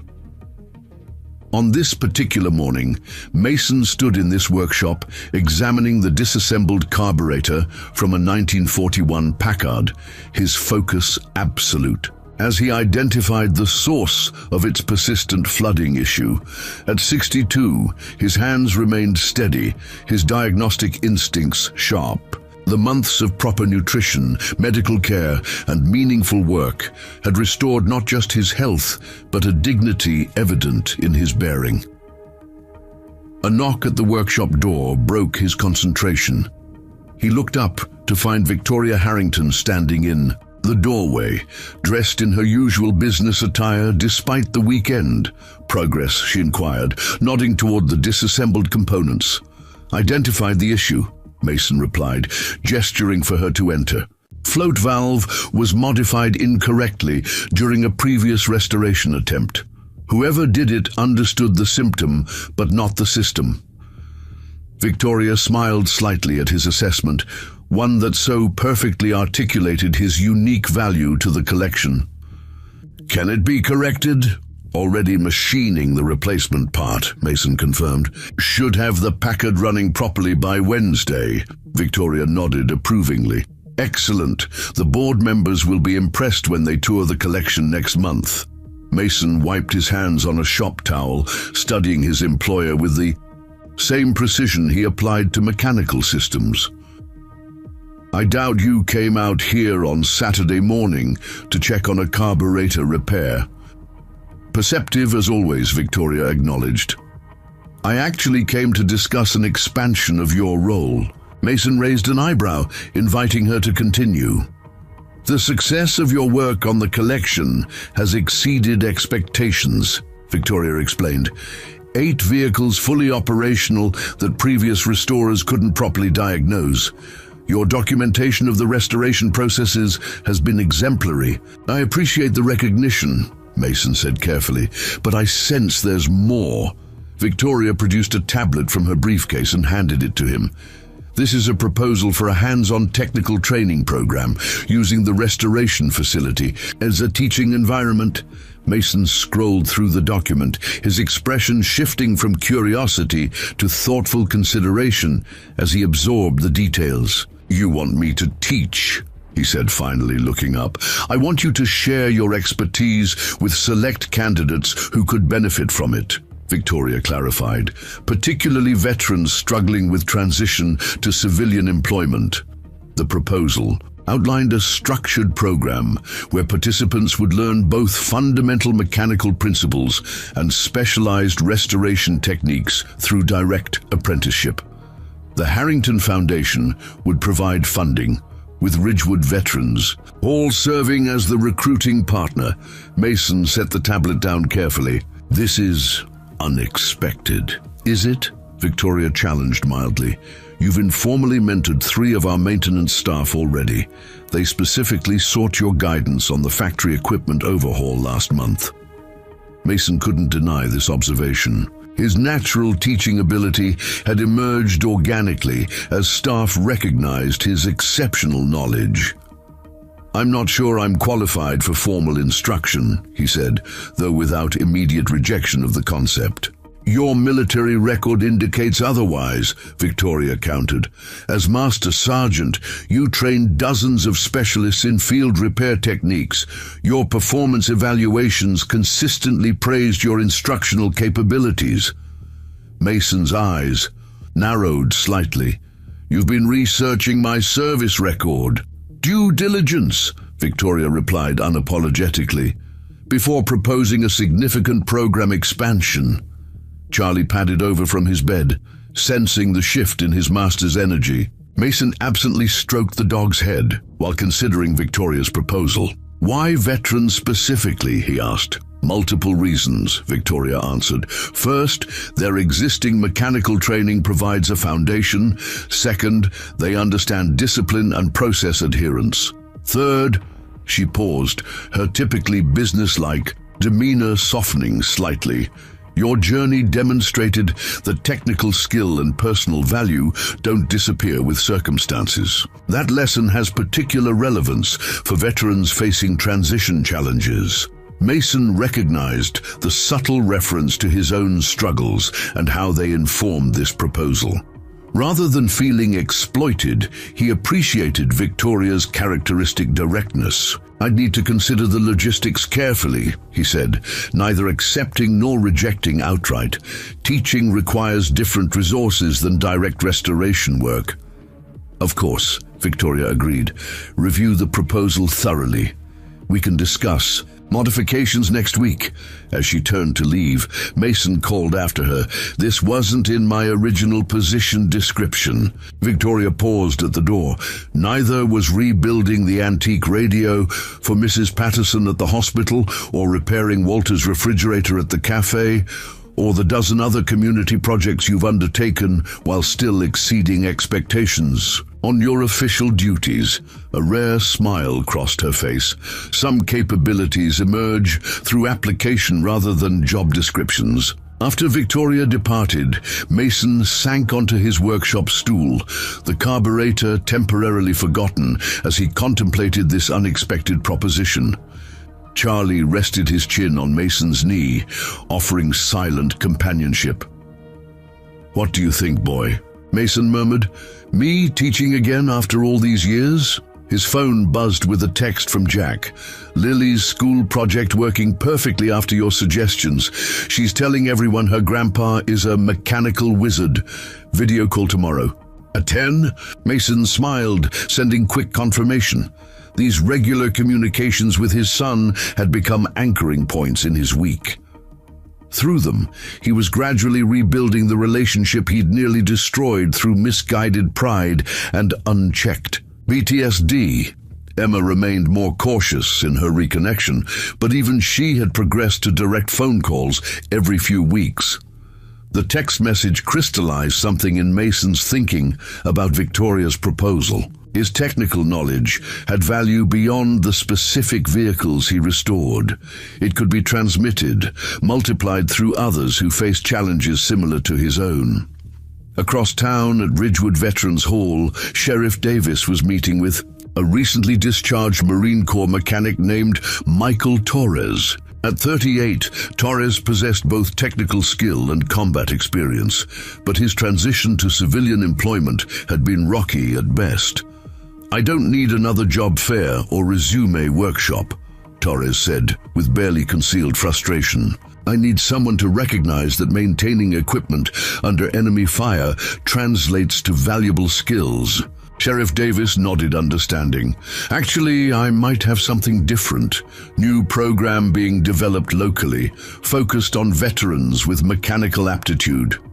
Torres's expression remained skeptical. What kind of program? Restoration apprenticeship. Technical training with practical application, the sheriff explained. run by someone who understands both military experience and civilian transition challenges. Sounds too good to be true, Torres replied warily. What's the catch?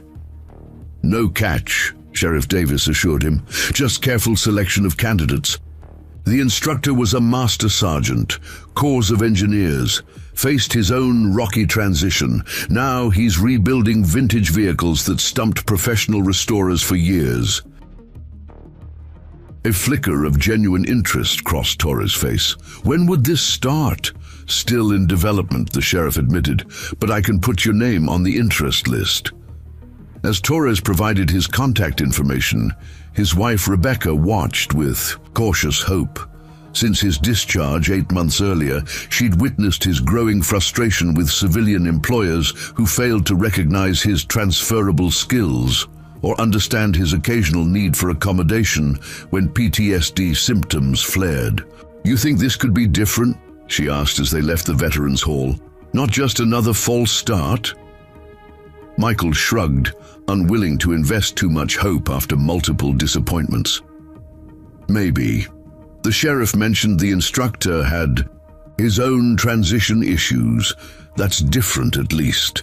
Back at the cottage, Mason spent the remainder of the day dividing his attention between the Packard's carburetor and Victoria's proposal. By evening, he'd solved both problems, identifying the precise metal alloy needed for the float valve replacement and outlining modifications to the teaching program that would make it both practical and impactful. As spring warmth settled, over Ridgewood, news of the proposed veteran training program spread through carefully managed channels. At Harrington Industries headquarters in Summerfield, Victoria presented the concept to her executive team, framing it as both a community investment and a specialized workforce development initiative. The restoration facility has already proven its value in preserving historically significant vehicles, she explained. This expansion leverages that investment while addressing a community need. Aaron Brooks, head of special projects, raised his hand. Veterans specifically. Is that a practical limitation or a philosophical choice? Both, Victoria answered frankly. Military technical training provides a solid foundation for the specialized work. Additionally, the instructor's background makes him uniquely qualified to understand the transition challenges these candidates face. Mason Rivers, Aaron stated rather than asked. The engineer you recruited from unusual circumstances. Victoria met his gaze directly. Yes, his results speak for themselves. 8 fully operational vehicles that previous restoration teams declared beyond repair. Complete documentation of processes for future reference. Technical innovations that solved problems others couldn't identify. The presentation continued with projected costs, expected outcomes, and community impact metrics. Victoria's thoroughness leaving no question unaddressed. When unanimous approval came, she accepted it with characteristic composure, though those who knew her well could detect her particular satisfaction with this project. Trevor, who had insisted on attending despite his university commitments, caught up with his mother afterwards. Congratulations, he said, falling into step beside her. They didn't stand a chance against that presentation. Victoria allowed a small smile. The merits were clear. The board appreciates measurable returns on investment, both financial and social, Trevor noted. That's new for Harrington Industries. Evolution, not revolution, Victoria corrected. Your grandfather understood community investment. We simply formalized the approach. Trevor grinned. And it took one homeless veteran mechanic to catalyze it. Victoria gave her son a measured look. Sometimes the right case study illuminates larger principles. Speaking of Mason, Trevor continued, I'm heading to Ridgewood this weekend. Thought I'd stop by the cottage, see the workshop modifications. Victoria nodded approval. He'd appreciate that. He mentioned you've been exchanging ideas about the 1956 Continental's electrical system. Trevor's expression brightened. He actually implemented my suggestion for the voltage regulator workaround, said it was elegant. The pride in his voice was unmistakable. Victoria studied her son, the business student who once dismissed homeless people as personal failures, now eagerly collaborating with Mason on technical challenges. The transformation went beyond mere tolerance to genuine respect and friendship. "Your perspective has shifted considerably since our cabin weekend," she observed. Trevor considered this. "I guess I needed to see beyond circumstances to the actual person. Mason could be running an engineering department or teaching at MIT if life had dealt him different cards. And now he'll be teaching veterans instead," Victoria noted, "perhaps with greater impact."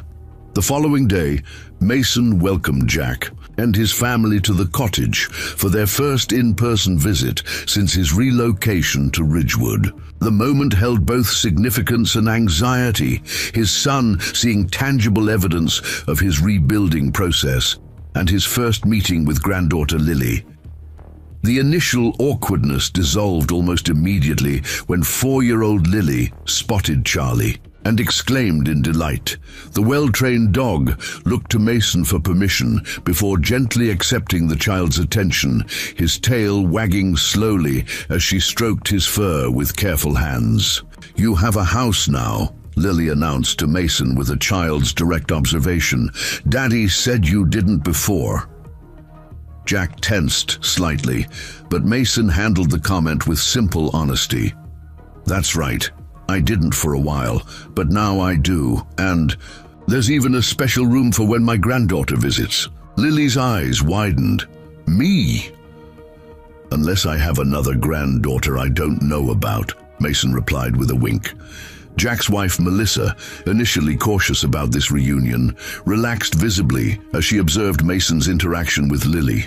Gentle, patient, present in a way that spoke of emotional health rather than the unstable, grief-stricken man Jack had described from their last encounter years earlier.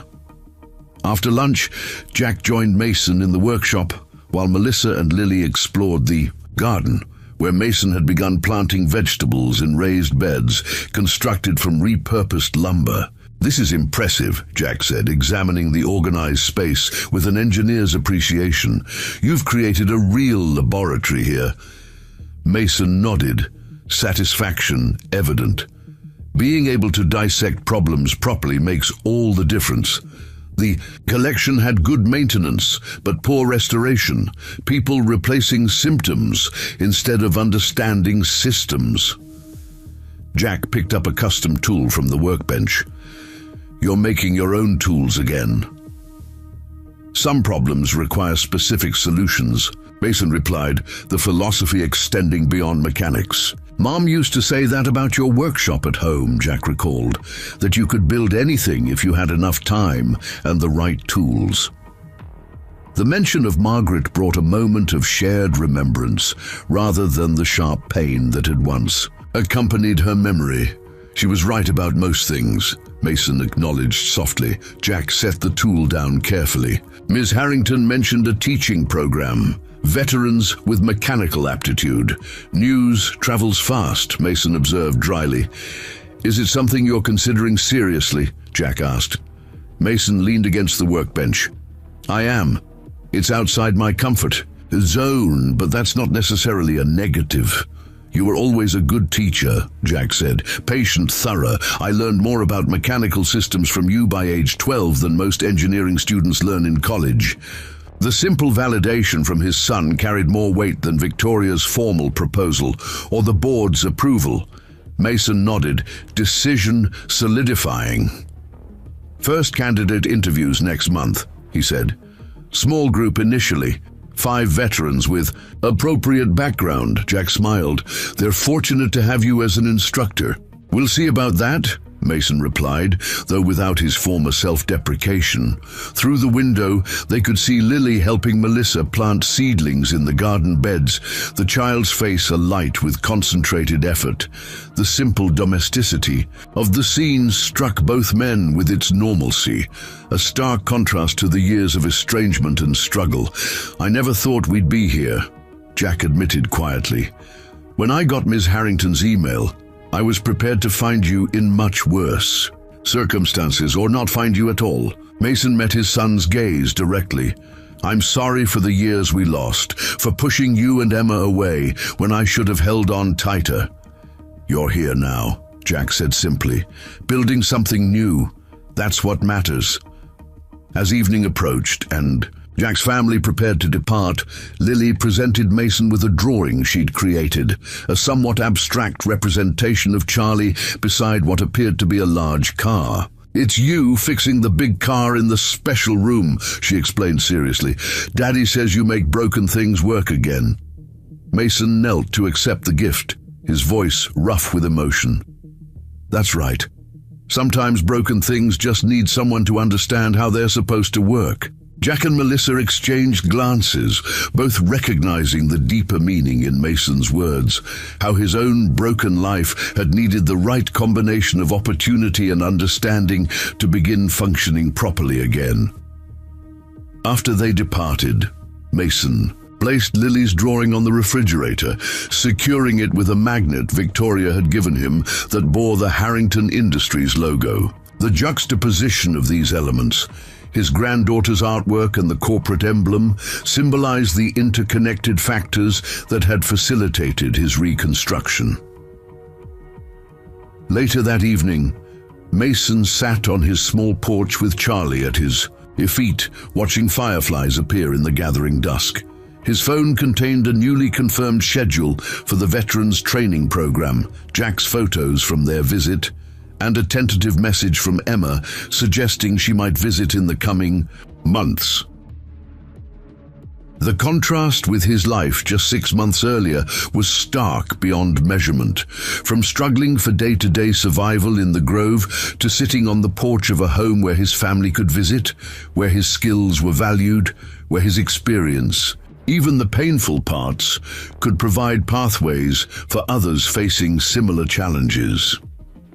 As darkness settled over Ridgewood, Mason recognized that his restoration was ongoing. Like the vintage vehicles he repaired, some systems still needed adjustment. Some connections required strengthening, but the foundation was sound, the essential components functioning as designed. The work would continue, more intricate in some areas than others, but proceeding with purpose and care rather than desperate improvisation. The evening air carried the scent of approaching rain as Mason rose to go inside, Charlie following faithfully. Behind them, the workshop where broken mechanical systems found new life stood ready for tomorrow's challenges. Ahead, the lighted windows of the cottage beckoned with a promise once thought irretrievably lost, the simple security of having somewhere to belong. 1 year from the night of the blizzard, Ridgewood's community center buzzed with unusual activity. The typically modest building had been transformed for the evening, vintage vehicles displayed on the main floor, photographs documenting restoration processes lining the walls, and at the center, 5 proud graduates in matching navy blue work shirts embroidered with Harrington Veterans Restoration Program. Mason Rivers stood slightly apart from the gathering crowd, watching with quiet satisfaction as Michael Torres demonstrated the functioning of a 1949 Ford pickup's completely rebuilt engine to an impressed group of town officials. The Marine veteran's technical explanation was confident and precise, a far cry from the frustrated, directionless man who had first arrived at the program 8 months earlier. "You've done remarkable work here," Victoria Harrington said, appearing beside Mason with 2 glasses of sparkling cider. She handed him one. "The board is exceptionally pleased with the outcomes." Mason accepted the drink with a nod of thanks. "The candidates did the work, I just provided guidance." False modesty doesn't suit you, Victoria replied with characteristic directness. These men arrived with technical aptitude but lacked focus and confidence. Now they're certified restoration specialists with employment offers. Mason couldn't deny the transformation. Beyond Michael Torres, the graduating class included Carlos Ramirez, a former army mechanic who'd struggled with civilian employment for 3 years. Timothy Watson, a Vietnam-era veteran who'd been homeless longer than Mason himself, and 2 younger veterans whose transition from military structure had left them adrift despite marketable skills. They had the capacity all along, Mason maintained. They just needed someone who understood both the mechanical systems and the obstacles they faced. Precisely why you were the ideal instructor, Victoria noted. You provided something no standard training program could: authentic understanding of their challenges. Across the room, Trevor was engaged in animated conversation with Carlos about the electrical system adaptation they'd developed for the 1937 Pierce Arrow. A genuine friendship that had formed through shared problem-solving rather than forced interaction. Eliza chatted with the veterans' families, her professional interest in the program's success balanced by personal investment in its participants. The Harrington family has embraced this project completely, Mason observed. Victoria followed his gaze to her children. They've found meaning in it beyond what I anticipated, especially Trevor. He has good mechanical instincts, Mason acknowledged. Sees connections others miss. A quality you've encouraged, Victoria noted. His professors report a significant improvement in his analytical approaches this year. Mason shifted slightly, still uncomfortable with direct praise despite months of progress. The next class has 8 candidates, he said, changing the subject. Too many for the current workshop space. Already addressed, Victoria replied. The board approved expansion funding yesterday. Construction begins next month. The ease with which obstacles disappeared under Victoria's methodical planning still occasionally surprised Mason, though he'd grown accustomed to her efficiency over their months of collaboration. Sheriff Davis approached, shaking Mason's hand warmly. Quite a different scene from last winter, he commented, the reference to Mason's former circumstances made without awkwardness. Governor's office is sending a representative next week to learn about the program. They're interested in potential statewide implementation. Mason raised an eyebrow. I wasn't informed. Just confirmed this afternoon, the sheriff explained. They're particularly interested in the employment outcomes. All 5 graduates with immediate placement is unprecedented for veteran transition programs. Victoria's expression remained neutral, though Mason detected her satisfaction. The program's success metrics exceeded even her carefully calculated projections, validating her instinct about combining Mason's expertise with structured opportunity for struggling veterans. As the evening progressed, Mason found himself increasingly the center of attention, a position that once would have triggered his withdrawal. Now he handled it with quiet dignity, deflecting personal praise toward the graduates' accomplishments while acknowledging the program's structured approach. Mayor Collins presented each graduate with an official certificate, his speech emphasizing community partnership and second chances. When he specifically thanked Mason as the program's heart and soul, the sustained applause prompted a rare moment of visible emotion from the normally reserved instructor.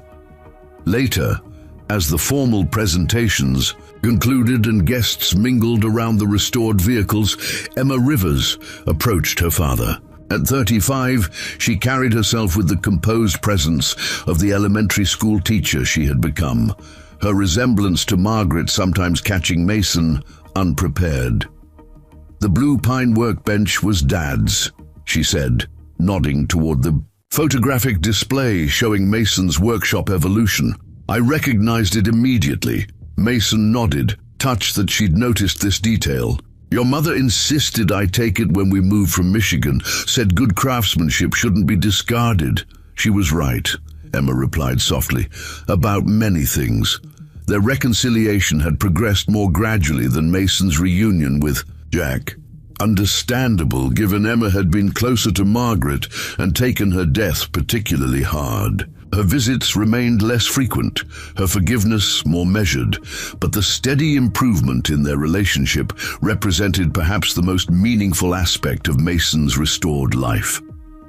Lily's been showing everyone at her kindergarten pictures of Grandpa's special cars.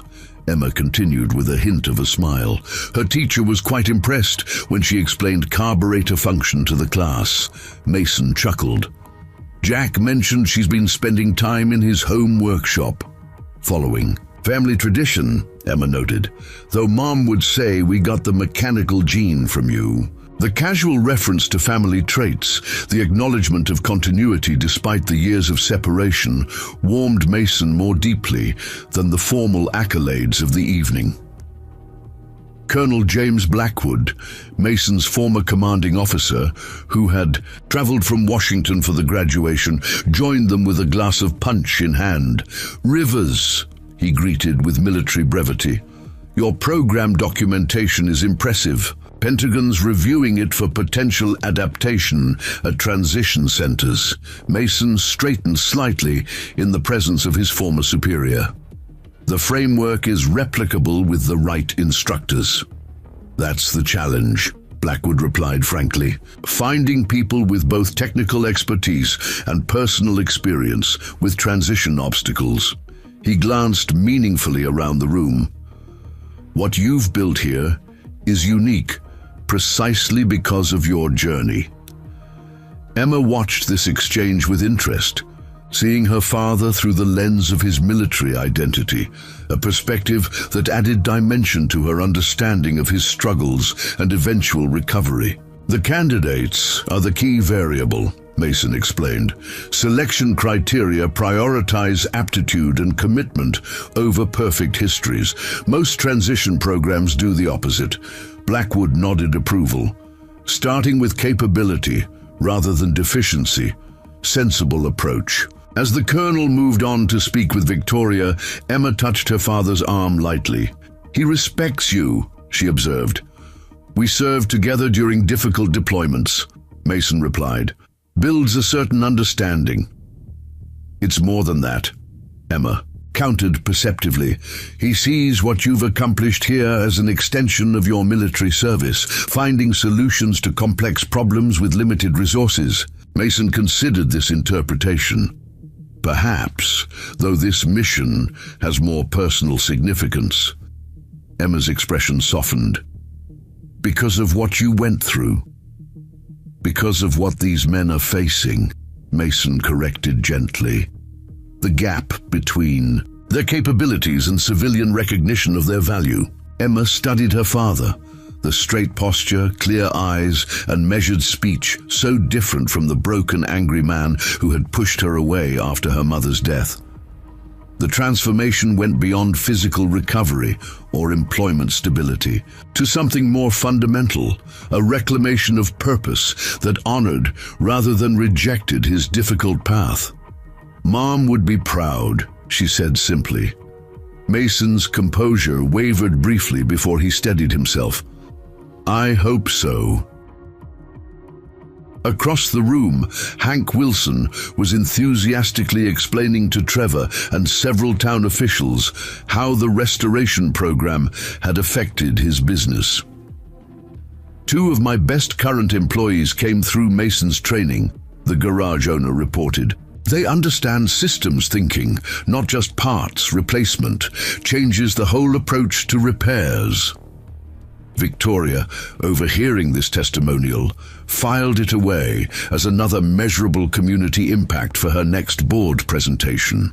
The program's success extended beyond the direct participants to ripple through local businesses and services. Exactly the outcome she had projected, but with even stronger results. As the evening drew to a close, Mason found himself standing beside the 1937 Pierce Arrow, The first vehicle he had fully restored for the Harrington collection, and now the centerpiece of the graduation display. Its gleaming midnight blue finish reflected the overhead lights, the handcrafted wooden dashboard restored to original luster, every mechanical system functioning with precision that matched factory specifications. "Beautiful work," Walter Jenkins commented, joining Mason in admiration of the vehicle. "Hard to believe this was considered beyond repair a year ago. Most things labeled beyond repair simply haven't found the right approach yet," Mason replied, the philosophy extending well beyond automobiles.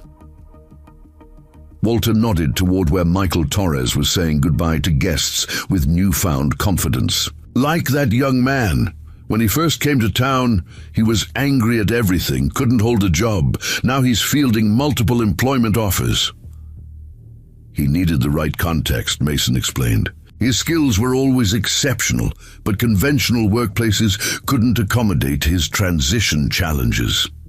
"Sounds familiar," Walter observed with friendly directness. Mason acknowledged the parallel with a slight smile.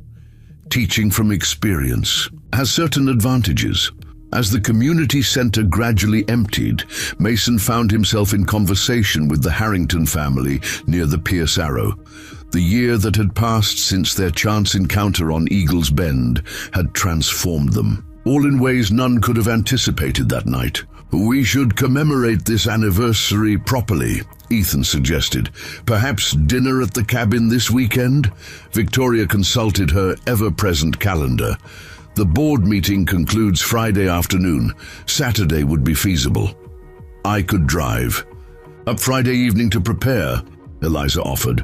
Trevor grinned.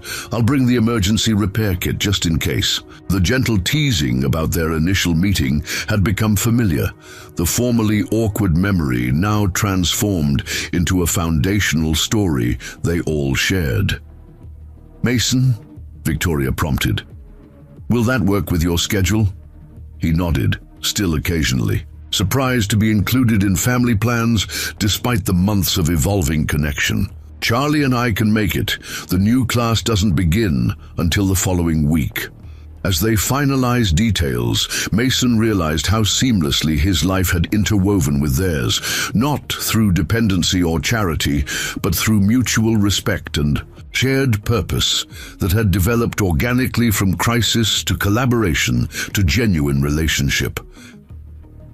Later that night, Mason walked with Charlie through the quiet streets of Ridgewood toward his cottage.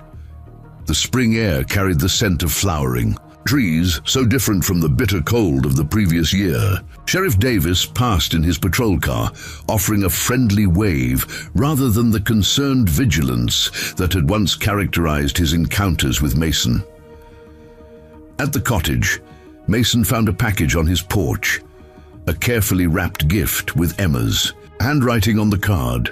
Inside was a framed photograph he hadn't seen in years. Mason in his army dress uniform, standing proudly beside Margaret at his promotion ceremony, Jack and Emma as teenagers flanking their parents, their young faces reflecting pride in their father's accomplishment. The note read simply, "To remember where you've been and how far you've come. With love, Emma." Mason placed the photograph carefully on his mantelpiece, the image of his younger self in uniform striking in its confidence and purpose. Qualities he had lost and painfully reclaimed through an unexpected journey of fall and restoration. In the workshop behind the cottage, the tools lay ready for the next day's challenges. On the desk, applications for the incoming class awaited his review. 8 veterans whose backgrounds reflected the same mixture of technical skill and personal struggle that had characterized his own path. Their files contained the formal details of their military service and subsequent difficulties, but Mason knew the most important elements wouldn't appear in documentation: the resilience, adaptability, and fundamental worth that persisted despite circumstances. As he prepared for bed, Mason paused at the window overlooking the property that had become his home. In the distance, lights from Ridgewood twinkled against the mountain backdrop. The community that had first known him as a homeless veteran, now recognizing him as a valued instructor, restoration specialist, and citizen. The transformation had not been instantaneous or without setbacks. His PTSD still required management, some days better than others. The grief for Margaret remained, though it had evolved from debilitating to bittersweet. But the essential difference was purpose, not just survival, but contribution that leveraged, rather than denied, his difficult journey.